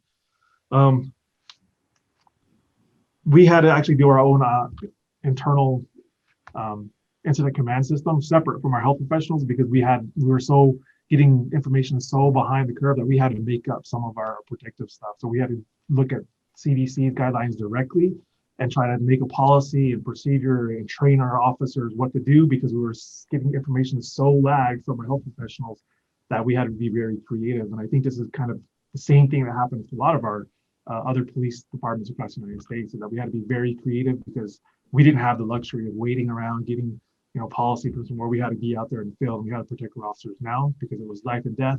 If we have officers off of the street, then we can't respond to calls. So those are just some of the challenges we had. The other thing that really was difficult is making sure our officers were motivated and voluntarily going out there, because there was a concern from especially our corrections. They didn't want to come to work. They didn't want to be in an environment with people that could be positive and get themselves sick. And then again, I think the fire chief hit on it, was their families, taking it home to their families. So we had to find housing for officers that were not going home, so they didn't have to bring it home to their families. We had to figure out testing procedures every 5 days, so they would be clear to come back to work. So there was a lot of things that we had to really be creative very quickly, but I think we were successful in the end. But we had to take the frontline approach to it and just kind of go with the punches and make the stuff as we go along, rather than we didn't have the luxury of waiting. So that's kind of my perspective of how, first responders, and especially the tribal environment, the tribal Navajo Nation tribe was hit the hardest in the United States as far as deaths and cases for a while. So we were really pushing forward on the front lines to make sure we're figuring out ways with our health professionals to stop the spread, which included some creative things like checkpoints, educational checkpoints, stopping visitors coming and going, curfew violations, and things like that. And I think it did kind of slow things down. It was really about education to our public was what really we pushed in the end. So I'm here for questions. If there's any more questions, I know that was pretty quick, but there was a lot going on here. And That's kind of what I was seeing as far as coordination and what our failures were and where we can improve on. That's great, Chief. Very helpful, and thanks. Right to the point. I'm going to yield to Governor Ridge, who I know can't stay for the whole session, but we'll stay a while more. Governor Ridge, all yours. Thank you, Senator. Chief Francisco, thank you for your testimony. I'm interested, this is the third panel where we've heard a concern expressed about information lag time, not only in many different forms. And the question I have for you, the first question I have for you, was the information lag time the kind of information you would have expected to receive promptly from public health officials, or is there another gap in the kind of information you needed to receive? So I think you needed to do your job more effectively that lagged behind. What was ultimately the source of that information you wish you could have received on a more timely basis? So we were kind of getting it filtered through our health professionals here at a local level, and they were getting it from the CDC. So I think cutting out that middle where it can go directly to law enforcement would have been more efficient. There was some misinformation on incubation times and how long they need to be quarantined, but there was no direct information. I think that's the biggest thing. There was no direct information how law enforcement needed to quarantine versus the public, because they were giving information about you need to be out for this many days before you come back to work. Yet we had people that needed to come back earlier that were just only exposed, limited, and they're coming out with negative tests, but if they were told to stay home for 14 days, because this is like the standard information that was given by the health professionals to the public, just to be safe, but we wouldn't have that luxury. So we had to get directly things from CDC, was much quicker, from the website, not from their mouths, rather than our local health professionals in the hospital. So I think that was our lag time. Okay, that's helpful. Let me ask you this. Even pre-COVID, what has been your experience? You got a unique role, a unique population, but not so unique so that on a regular basis, you should be involved in statewide training exercises. You should be involved in contingency planning. Are you part of those normal activities? In terms We're of very large here, so it's a very difficult question. We have 3 states. Pardon me? So it was, we do participate as much as we can, but obviously we have 3 states we deal with. We have 33 different counties. So to be involved directly with every single entity we deal with is difficult for us, because basically we're basically the size of a state, or most states. So it's very difficult for us to communicate with every single law enforcement agency, every single emergency management entity in our area, because we're just so huge. We don't have the staff to do that. So that's our challenge, is how do we communicate and have planned for mass casualties or anything else with so many different partners for our reservation specifically. We're pretty unique in that aspect because we have so many, and we have federal partners, we have the FBI, we have the Bureau of Indian Affairs. So it's a difficult task for us to manage, even pre-COVID, for any kind of report. Was the Indian health systems per se helpful in terms of getting information down to you on a timely basis, or did you have to rely on more traditional public health services? For the first few months, it was difficult to get anything before they got coordinated. It took them a while to get organized, and I think that was our lag time also, because even at the local level, getting Indian health entities to coordinate and get a good information system out took several months. So that was our lag time, just trying to get our stuff going. But after they got going, I think they started getting their system together very well and became efficient near the end. Thank you. I think they had to create it as they were going also. All right, thank you. Ms. Bartram, you talked about developing a continuity of operations plan almost on the run in response to the pandemic. I guess I would have anticipated, given the critical services that you provide, that historically you'd be involved in the development of ConOps plans on a regular basis. Was it unique COVID environment that required a different continuity of operations plan, or do you feel that you have been somewhat neglected in those kind of training exercises that should be going on a regular basis within individual states? No, I think for us, it was unique because we've addressed those kind of operations, but more on a disaster. You know, if we had a fiber cut, if our PSAP was destroyed, we don't have anything that addressed if a virus took us out, no biological threat. We have never developed anything like that. So this was new. But basically a case of first impression. Lessons learned, hopefully to be applied in the future. Yes. Okay.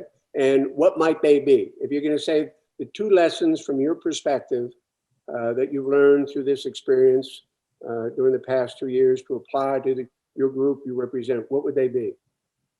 Well, certainly you should have a coup ready that addresses more than just what happens if your PSAP is destroyed. Knowing what you're going to do if even just a sickness or you know, maybe even a death wipes out your center and you have to do something else, you need to have plans like that in place. So I would say having that and That's a good start. yeah, having probably teaching people the other places to look for resources. You know, NHTSA had great resources on their website, but it's just not well known. Nobody would think to look on a traffic safety website for that kind of information. Well, I thank you for that. You know, I want to ask Chief Brown a question because it's fairly similar to what you just observed. It took a while to get the information. You had to search for it. There was no centralized effort to get you the kind of information you needed to respond. And I was taken by Chief Brown's observation that it took a long time to get the PPE. And in some instances, by the time the resources trickled down to law enforcement, the need had been met by secondary or other sources. And so those funds remained unused. So you had to scramble to meet the need. And by the time the money got to you, that need was gone. So from your perspective, understanding better than I do the mechanics of the delay in getting those dollars down to you, how would you improve that system so you didn't have to scramble at the last minute to get resources to fill those needs? Do you have any recommendations there? Absolutely, Governor. I appreciate the question. We have looked at and have gone over what has occurred, and I believe that most of our issues deal with having some ability within the federal government or within the federal agency to be able to waive certain requirements that should be in place during normal operations, but must be immediately removed when you go into disaster operations. Anybody that's been on the front line of a disaster knows that you make decisions very quickly and you live or die by the resources you have. And oftentimes, not just the federal government, but all governments are set up with barriers in place for good reason that need to be removed. We need to find a way, and we have identified needs as to where those barriers need to be removed. We need to open up the disaster response funding so that more people can access and understand access. One of the things that we figured or that we found is that in the United States, a lot of fire and emergency medical services are provided by special districts. Well, if you're a special district, you can't directly access those funds.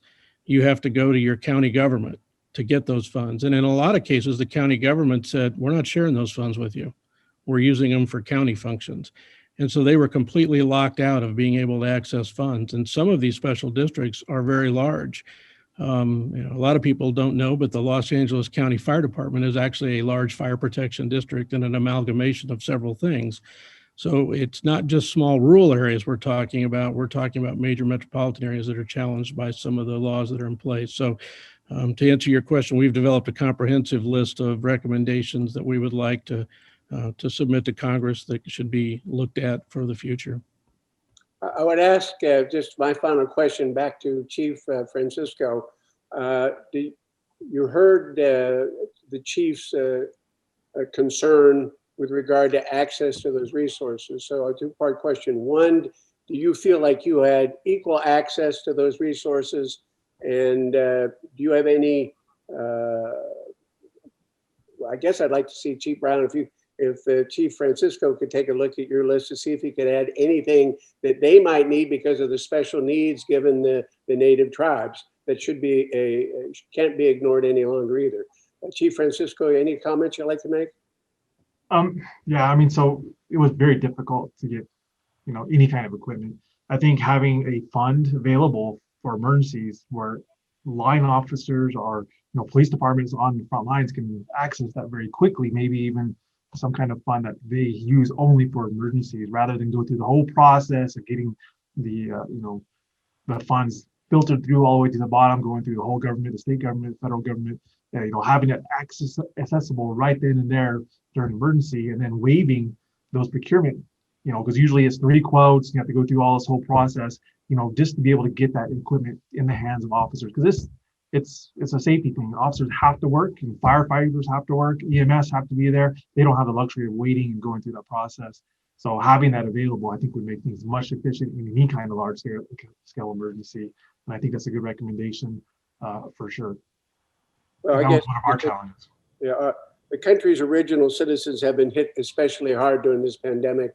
And I'd like to think that your law enforcement community has the same access to, both in terms of dollars and time, as the broader law enforcement community has across the country. And I'm just going to ask you, Chief Brown, if you'd be kind enough to share your recommendations to Chief Francisco to see whether or not it's consistent with his experience, so that the recommendations you send to the Hill can be applied across the board. We certainly will. And I want to mention one other thing that I think is important to the commission is that some of this also was a lack of understanding, because when it becomes a public health emergency, I think a lot of people don't really wrap their head around who all that means. And a lot of times in some states, they said, well, we will make sure that the paramedics are priority 1, but the firefighters and the police officers are going to be priority 2. And it's like, you don't understand. They're right beside us all the way. They're right in the thick of it. You can't just say the paramedic gets it, but the poor firefighter and law enforcement officer there with them doesn't get it. And I think those are some of the understandings that we're going to hopefully have to institutionalize as we go forward, so that those are not forgotten. Just to compliment you, Chief, a lot of lessons learned, some of them hard, some of them are harsh, but I don't think this is the last pandemic this country's going to confront. So let's take these hard lessons and make sure that we're in a better position to respond. I thank you, all 3 of you, for your continued service to your communities, and yield back the overextended use of my time to my friend, Senator Lieberman. Thanks, Governor. It was well used. Well done. Be well. Stay well. Senator Daschle, I'm going to follow Governor Ridge's example and call on the rest of the members of the commission before I ask my questions, even the occasionally overlooked Ken Weinstein. Well, Joe, thank you. And I'd almost feel we should yield to Ken Weinstein. Yeah, I feel a little sorry for myself here. And I'll just avail myself of the opportunity. Getting a complex. Keep my questions relatively brief, but I'm struck by something by each of your just remarkable presentations. Each of you gave me a new appreciation of just the tremendous demands that are put upon your people under these circumstances. Not only do you deal with all of the normal crises that we face in communities across the country on a daily basis, but you had to double that with COVID over this last year. And that leads me to ask the question, so how do you address fatigue, burnout, just the need for training? When you get attrition, you've got to have attrition at levels that maybe you wouldn't have otherwise experienced. But how much of that fatigue and burnout has been a factor over this past year? And what, if anything, do you think the federal government can do to address or help you address that enormous amount of new challenge that you've got layered on everything else with what I anticipate is probably higher attrition than you've had before and the need for more training. Would you mind? I'd like each of you to respond if you would. Maybe with you, Mr. Brown, first. Thank you. I would say it's education and training is what is needed, and actually good information. It goes back to, we don't expect anyone to know everything there is to know about an evolving virus, but we need to be part of that solution as they get that information so that we can even adjust the training that we're currently giving. So I think that's important before we even talk about additional education and training, but additional education and training will be needed. As will funding in some areas where staffing is cut because of impacts to the local economy. When we talk about burnout, a lot of our firefighters and paramedics that are out there, they rise to the challenge and they do get burned out, and it's no different than a bad wildfire season. We cope with it and we learn to cope with it, and we have ways to do that. But when we start cutting the number of people, that's where it starts to get to the dangerous level where people are put in positions of working so many hours that it becomes a safety issue. And so that's where funding is needed for staffing and programs that can help in the short term while we weather the storm. Thank you. Chief Francisco? So, as law enforcement, I have probably a little different perspective. It seems there's a trend to really cut funding for most police departments across the nation completely. But, I think for my department, I can speak that we're just barely keeping above water. So this kind of really exemplified even worse that, we're barely keeping making the needs met with what we have now. So cutting it further and then adding is really dangerous, and adding more work, such as the pandemic, puts us on the edge. So I had to cut vacation time completely for officers for a whole year. They started losing vacation time because they couldn't use it. They accumulated so much. We actually had to put off our training academy because we didn't know how we could operate it in a COVID environment. Halfway through the pandemic, we decided, we can't wait. We're having attrition rate and we have to move forward. So we had to find unique ways to actually put our academy on, doing testing and bringing them in a closed environment. We had some success and some failures in that, but we have to move on. We can't put training and hiring on hold during these kind of things because we're going to end up even further behind by the time this is done. So it was very unique, and adding, the component of training and how do we respond to this kind of pandemic as far as operations on the lower level, as far as on the street was interesting. I mean, they did some very unique things as officers. They used saran wrap and duct tape to block off the back part of their patrol cars when they're taking people into the jail. So that was unique that I didn't even think of. They were making their way, doing things on the ground. And these are the kind of things we probably need to plan for and make training for officers in the future, because we're just talking about going to shootings, dealing with mental health issues. We're not talking about viruses very much in the academy. So we have a need to, change our training curriculum and environment for police officers and first responders in general. And same thing with dispatchers. I mean, they weren't used to asking questions. We had to make up our own code to give out to our officers when we knew there was a household that had COVID positive people. We had to make unique code. Dispatchers had been, come up with a procedure to relay that out there to our officers. So really, we have to shore up our public emergency staff by adding more funding instead of taking away, because we need that padding, that leverage if something happens, because it brings our resources down quite a bit when these kind of things happen. We lost a whole police district at one point from COVID. I actually lost an officer, one died from COVID. So those kind of things happen, and there's nothing you can do about it. You have to move forward. But if we had extra staff on standby, or at least the staff available, we'd come out at the end better. So that would be my pitch: is we need to be funded at a higher rate to give us more officers, because doing less or doing more with less isn't going to work forever. We got to have more.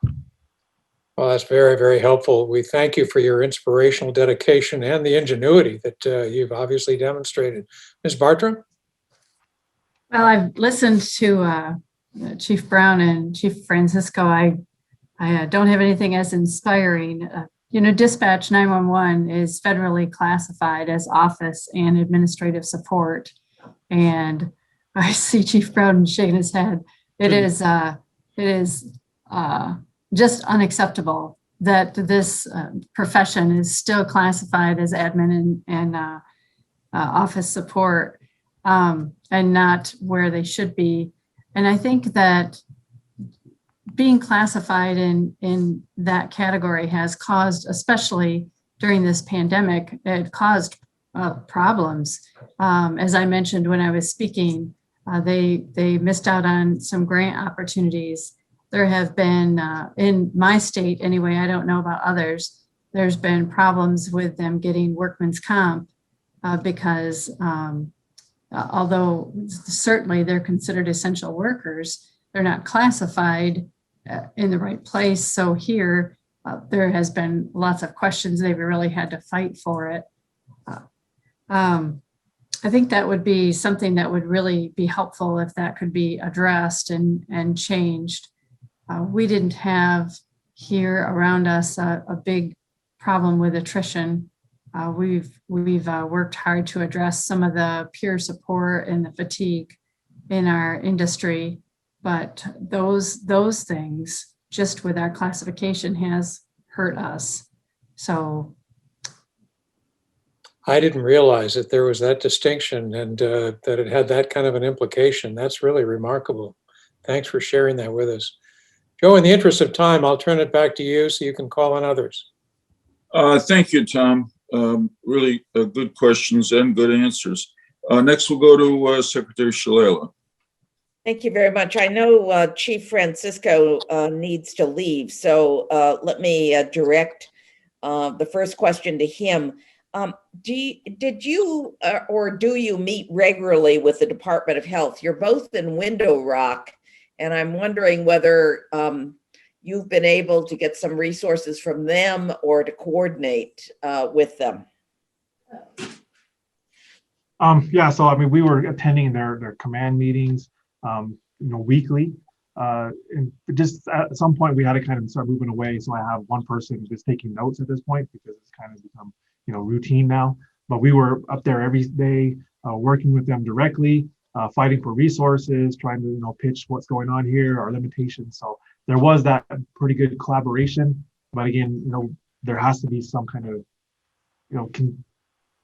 looking at the different perspective of law enforcement a little bit differently from our health professionals. And I think that was the biggest challenge, the relay, hey, we have different, job duties, we have different limitations, there's laws. And so they weren't really familiar with law enforcement. So having a law enforcement liaison there to let them know what the limitations are, what can be done was really important, especially going through all these changes in health orders they did and resources and vouching for our officers and our first responders. So we were doing that quite often.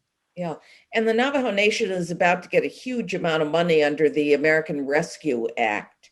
Have you been having conversations with the governance system about how much you're going to be able to get in terms of personnel? Because it does provide money for police and fire and payroll and those kinds of things. Yeah, we're already starting that. And really, infrastructure is where we're really hitting on. We have a little bit of reserve on money for officer pay. A big part of this last whole thing was we actually were able to give hazard pay to our first responders and social workers, to supplement because they were working, everybody else was off work getting paid, but we were required to work. So a lot of them got that. So paying that and making sure that's put in their salary for all, dispatchers, everybody that's coming to work is required to come to work. So that was part of the conversation. We'll ask for that again. We do pitch for more resources. We needed buildings. Buildings was a big thing. I didn't touch on this. When a building was, contaminated, we had to shut the whole building down, but we didn't have a place to go. Dispatching the same way. We had to move to a different facility. We had to borrow command vehicles from the Bureau of Indian Affairs to actually set up a place to operate. And then the infrastructure to have that work was interesting. And the part I didn't hit on and why I talk about infrastructure is because we start relying, just like Zoom right here, we're spread apart. It's 3 or 4 hours between our police districts in some cases. So how do you communicate effectively with your staff if you can't have in-person meetings? when there's no infrastructure to do video conference, or it's lagging or it's unreliable, it makes communication even harder. So that's why we want to beef up our telecommunication infrastructure or internet infrastructure, because we started relying on Zoom and those kind of technology to communicate and get things across and brief our officers. So that's why we want to make sure we have reliable infrastructure. So with that money that's going to be coming in, that's what we're pitching for. Thank you. Chief Brown, there is a lot of money that has just been passed by the Congress. Are you giving any kind of advice or directive to the fire chiefs about accessing those resources so that they can make infrastructure investments and other kinds of things to be ready the next time we have a crisis?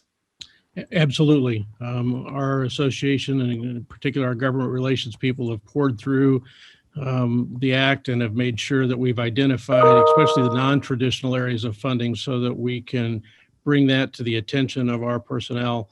We're used to always going to that single trough of funds that are always there for us. But one of the things we've learned through the pandemic is that there's other funds that are available, and we will make that well known. But again, I want to stress that some of it still, it flows in a way that a big portion of our services, special districts in particular, still can't access a lot of the money directly. And that becomes a huge problem for those providers. Is that because it has to go through the states? Well, it goes to the states and then it flows to the counties. And since a special district is a quasi-governmental district that doesn't really tie to the county, it's self-governing, they fall through the cracks a lot of times. Yeah. Director Bartum, can you comment on that? I think most of the PSAPs that are part of fire departments or law departments, they don't have any problem accessing funds either. When they were accessing those funds, they were usually accessed through their chiefs, but they're like the 911 authorities. I think those would maybe similar to the fire districts, and they kind of fell through the cracks in a lot of those grants and the legislation language, and it was difficult. It was difficult to get the money or the funding. Thank you. Thank you. I yield back. Thanks, Donna. Jim Greenwood. Thanks, Joe. I want to direct a question to Mr. Brown. I mentioned earlier this morning that my dad, way back when I was a kid, was the chief of the local, what we called the rescue squad. But then he was also the chief of the volunteer fire company. And I recall the intense amount of training that both of the sets of volunteers had to do. It's just, you don't just jump in an ambulance and see what you can do. You don't just drive to a fire, arrive at a fire and know what to do. It's a lot of training. More and more, it seems that the emergency medical service and the fire services are combined. And my question is, is it often the case that it's the same people who, if the call is for an ambulance, they jump in an ambulance? If there's a fire, they jump in a fire truck? Or do they tend to be separate individuals? It's done many different ways, but in general, in the fire service, it is what's called a cross-train dual role. When I started in 1981 as a firefighter paramedic, I was on an engine company that would respond to emergency medical calls, and I would perform as a paramedic, and then I'd get back on the engine company and may go to a fire. And so a bulk of the fire service is that way, but we also have the other models where you have a separate rescue squad, especially in the volunteer services, where you may have a volunteer fire company and a volunteer rescue squad that serve the community, and they work together, but they specialize in their own areas. So I think the way we provide services is as diverse as our country. So there's really no one way of doing it, but the largest model in the fire service is called dual role cross-trained, and they both do the same job. I think you commented to some extent on this, but to what extent, looking backwards, to what extent do you think the various fire services, whether they're small town volunteer companies or big city companies, had your membership been trained to deal with a pandemic? I'll answer that in a couple of ways. We've been trained to address all hazards, and that's our national incident management system and the way we do things. And so trained to manage, yes, but there's components that we need. Information, again, just as I talked about during the 9/11, we need the intelligence, we need the situational awareness so that we can apply the principles of the National Incident Management System to manage the incident. We're very good about managing crisis, but we can only do it if we have the subject matter expertise, such as the health department and some that will play along and be a part of the system, and that we get the information. Back in the late 90s, early 2000s, I used to teach at our National Fire Academy up at Emmitsburg, and we had a 2-week class called Emergency Medical Services Special Operations, and one whole day was devoted to pandemic response and planning. And I asked, where is that now? Because we used to have a hard time with the students. They would all laugh and say, there's no way this is ever going to happen. And I would like to find them today. But that curriculum, where did it go? Why were we doing it in the 90s and early 2000s and not doing it now? And I think we're terrible sometimes about institutionalizing these things that may happen only every so many years. We get lazy, the training curriculum goes away, and then something comes up, it becomes a huge push. I hope after this pandemic, and Governor Ridge said he doesn't feel that this is the last one, and I don't either, but I hope even if there isn't another one for another 20, 25 years, that we put the training in place and keep it up, because one of the things that we're famous for, especially in federal funding, is getting it up and running. But when the crisis goes away, the funding tends to wane, and before you know it, you don't have that program anymore. I think probably very few people, more so than the members of this commission and staff, know what it's like to be telling the world that there's going to be a pandemic, and people think, well, last one was 100 years ago, it could be another 100 years. So this question I want to ask of each of you. So there've been all kinds of lessons learned in the last 12 months. If a year from now, this pandemic was gone, everybody was gone, we'll just hypothetically assume that. And all of a sudden from somewhere comes another pandemic that's like this, that acts like this virus did, and we have to go through this.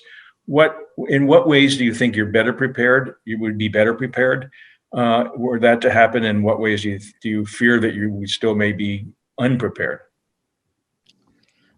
I think we have playbooks now, so we're better prepared, so you can pull the playbook out and you're not having to write it on the fly. Where we're not as prepared is the resources that are still needed, not only in the protective clothing and the other types of resources you've heard from the others today, but also this is not unlike fighting a war. You need recovery time for your soldiers. So if we get back into something and they're still, recovering from the last, we won't be able to fight this one the way we did the last one. And so the states and the local communities just don't have the resources to do that. And that's where we're really going to have to depend on the federal government to backstop the nation if we face another pandemic. Thank you. Ms. Bartram? I think we have the policies and protocols. Most all PSAPs have that in place. The cleaning supplies that we need, how to keep our clean centers. We don't have the problem of PPE that the fire departments and law enforcement agencies have to face. So that'll make it a little easier for us. Our big challenge, if we had another one in a year, would be the staffing.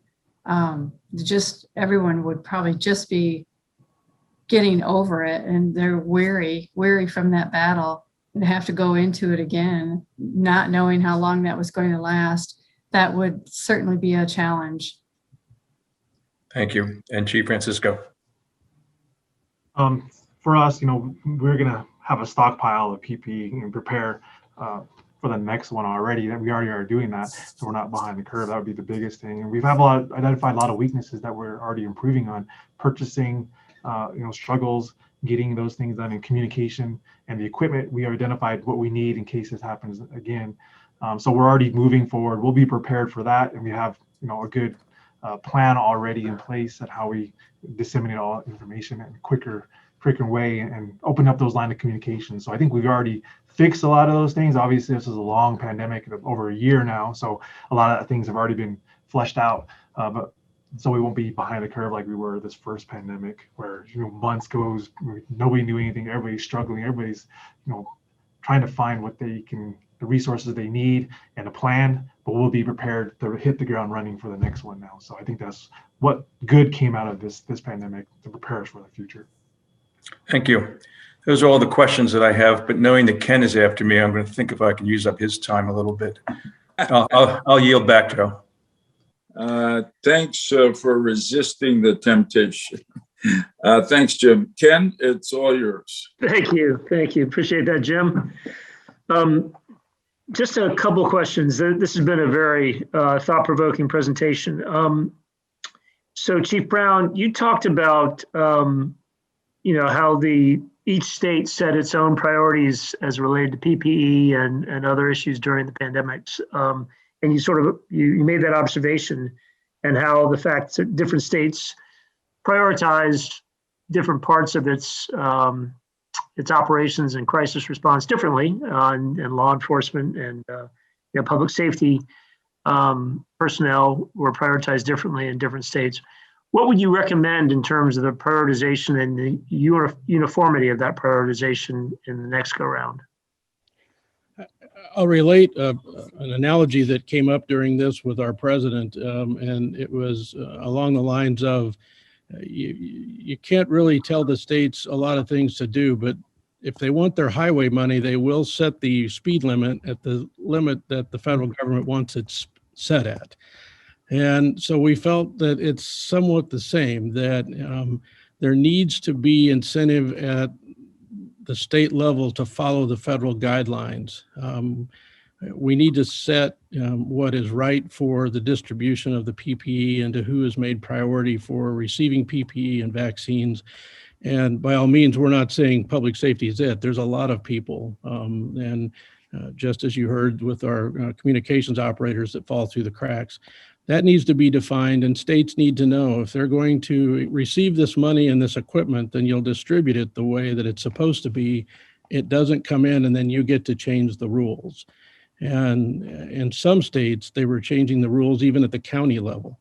So the county would say, no, firefighters are not a priority. These are a priority. And that doesn't follow any of the science, and it doesn't, it's not something that we, representing the nation's fire and rescue service folks, can live with. It doesn't matter if you live in one state or the other, you deserve the same protection.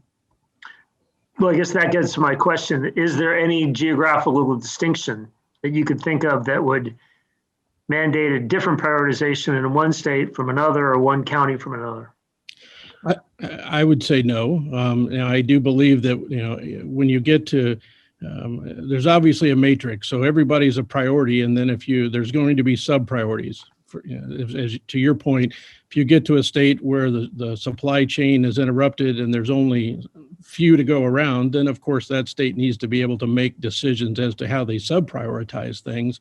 But we do that in so many other things throughout the country today on so many other aspects. I think this is just one of those things we just never really planned for well. And when the challenges hit, there was really no playbook to follow. Okay. Thank you for that observation. So I had one other discrete question. Chief Francisco, nice to see you, sir. I just wanted to follow up on your comments about the effort it took and the sort of additional burdens of enforcing curfews and preventing public gatherings and the other things that are sort of more or less unique to a COVID epidemic. And I thought about that just closer to home, reading an article a few months ago about our local police force and how there was almost a little bit of a morale issue because police weren't really all that keen about enforcing curfews, even if it was for a very good public health reason. So I guess just on a general open-ended question, how much more taxing was it for your department to have to take on those additional responsibilities, which are basically policing behavior for, public health the benefit of public health, which is sort of different than something you usually do. I mean, for me, it was a lot of, it was, an issue of, constitutional rights. Like, at what point do we, is the freedom to move around, freedom to do what they want?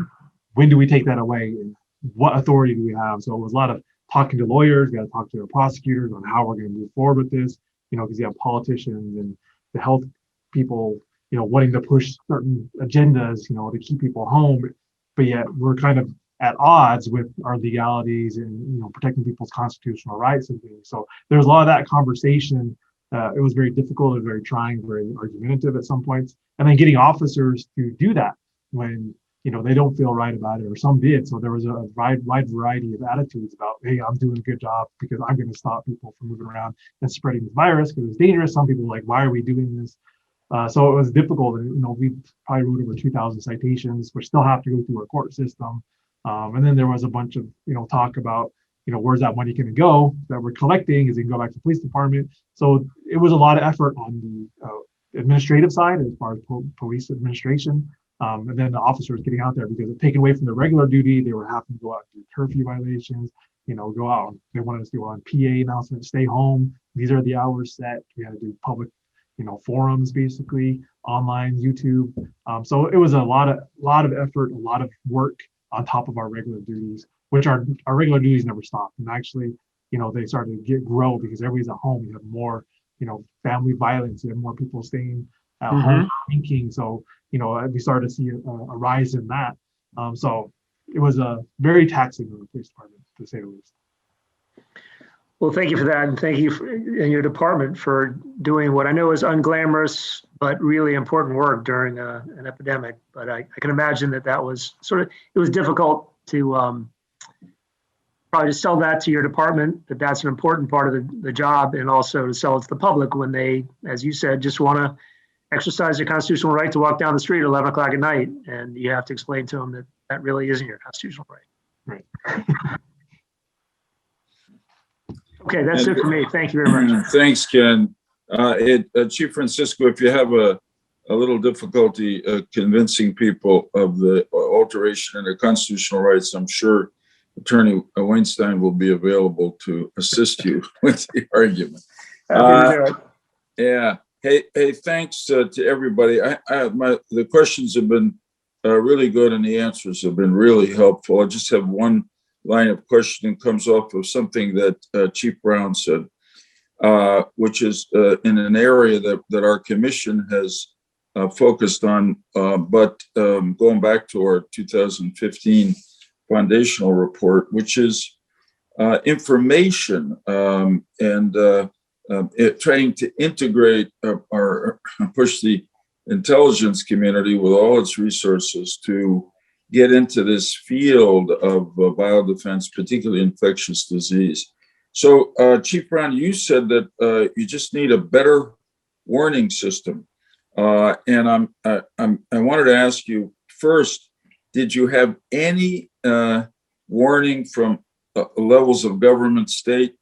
Are your chiefs? Did your chiefs have any warning from state or federal sources? Or basically, were you just responding to the calls that came in and essentially following, media and social media? Initially, it was responding to the problem. I think we fell victim, just like many people did, to the fact that this was somebody else's problem. It wasn't really going to hit much here. And then when it did, I don't think people anticipated the spread that it did. Right. Rapid. So we were behind the information curve from the beginning. I believe that there was information. The federal agencies and others were trying to put out information, but again, with the lack of coordination, in a day's time, we might get 5 different opinions from 5 different agencies on what we should be doing. And that was one of the things that we tried to do here, was to deconflict information and get out the best information to our member fire chiefs so they could make good decisions. So I think that was really it, was that, there's a difference between situational awareness and intelligence. We weren't really into the intelligence as more as we needed the situational awareness, the ground truth, so to speak, so that our people could adjust their battle plans to successfully combat the virus that was facing us. And that was a difficult challenge. Most of it was coming through the media. Interesting. Ms. Bertram and Chief Francisco, do you want to add anything to that from your perspective about whether you had any official information as this broke out about what to expect, or you just followed the media and responded to incoming? From my perspective, we were pretty well informed by our medical control and the emergency management department for our county. So we knew it was coming before everything in our state actually shut down. So we had a lot of incoming information, and then there was the other information coming in, changing regularly on what it was actually going to be like. But the messages that were coming in from emergency management seemed to be pretty steady, and then they were trying to coordinate with state officials. So that was seemed to be a coordinated effort for us. I can't answer that question for the rest of the PSAPs in the country, but that's how we dealt with it here. Okay, good. Chief Francisco, how about you? For us, we really didn't have any prior knowledge until our health command, our health professionals really started to tell us what was going on and started making plans. So we had really no head start on anything. We were just kind of way behind the curve from the beginning. And information was basically coming to the health professionals, to us, not directly to us. And I think that would have been more effective if it came to us quicker, directly. That would have helped out. Okay, that's helpful. Chief Brown, just the last question for you on the same theme. Do you have any specific ideas about what should be done, presumably by the federal government,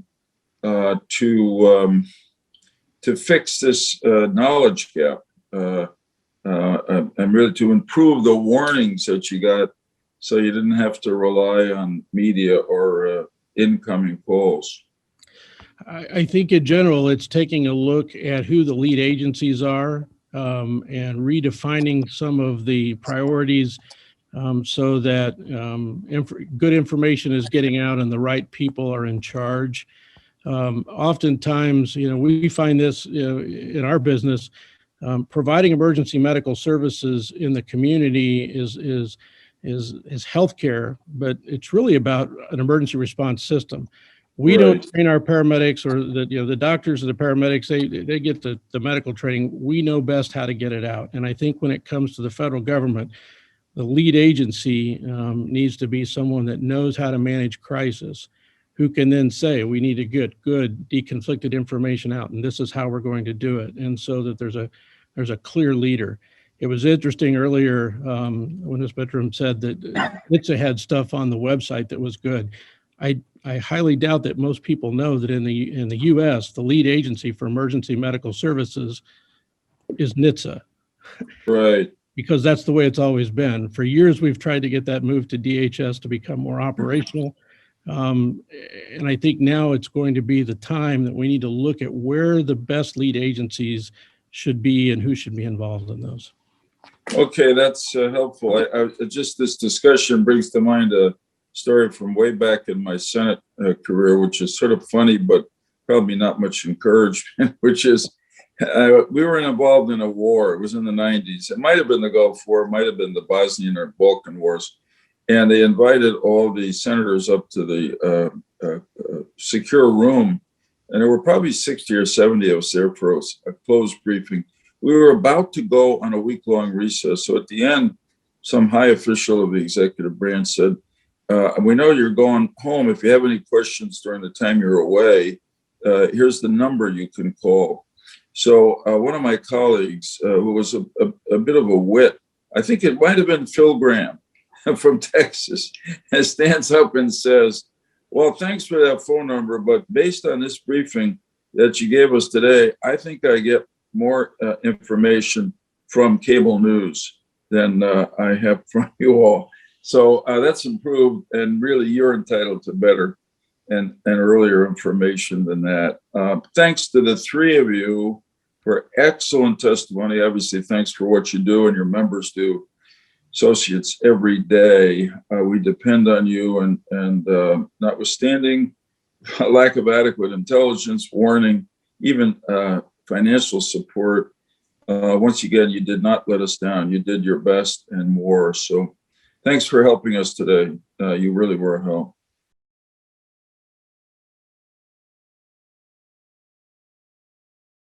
Well, I think this has been an incredibly valuable day. And again, we've had a lot of experts from Washington, from universities, from the rest. Have really been helpful to us over the life of this commission. But honestly, there's no substitute for somebody people who are on the front lines. And we heard from them today because they share their experiences.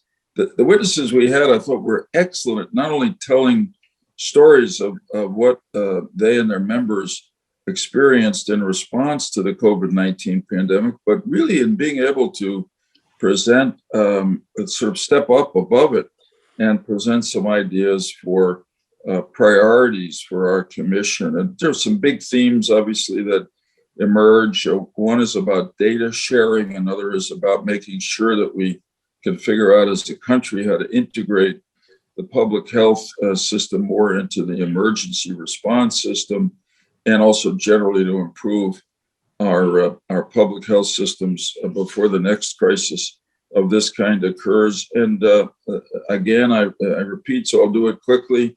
In a national crisis, there is no substitute for national leadership. You just can't throw it back to the states and localities and expect it to work well. And I think that's a big lesson we've learned. And I'm encouraged that the Biden administration is beginning to implement that. So it's been a very valuable day. I thank the staff. I thank all my fellow commissioners. With thanks to everybody for a good day.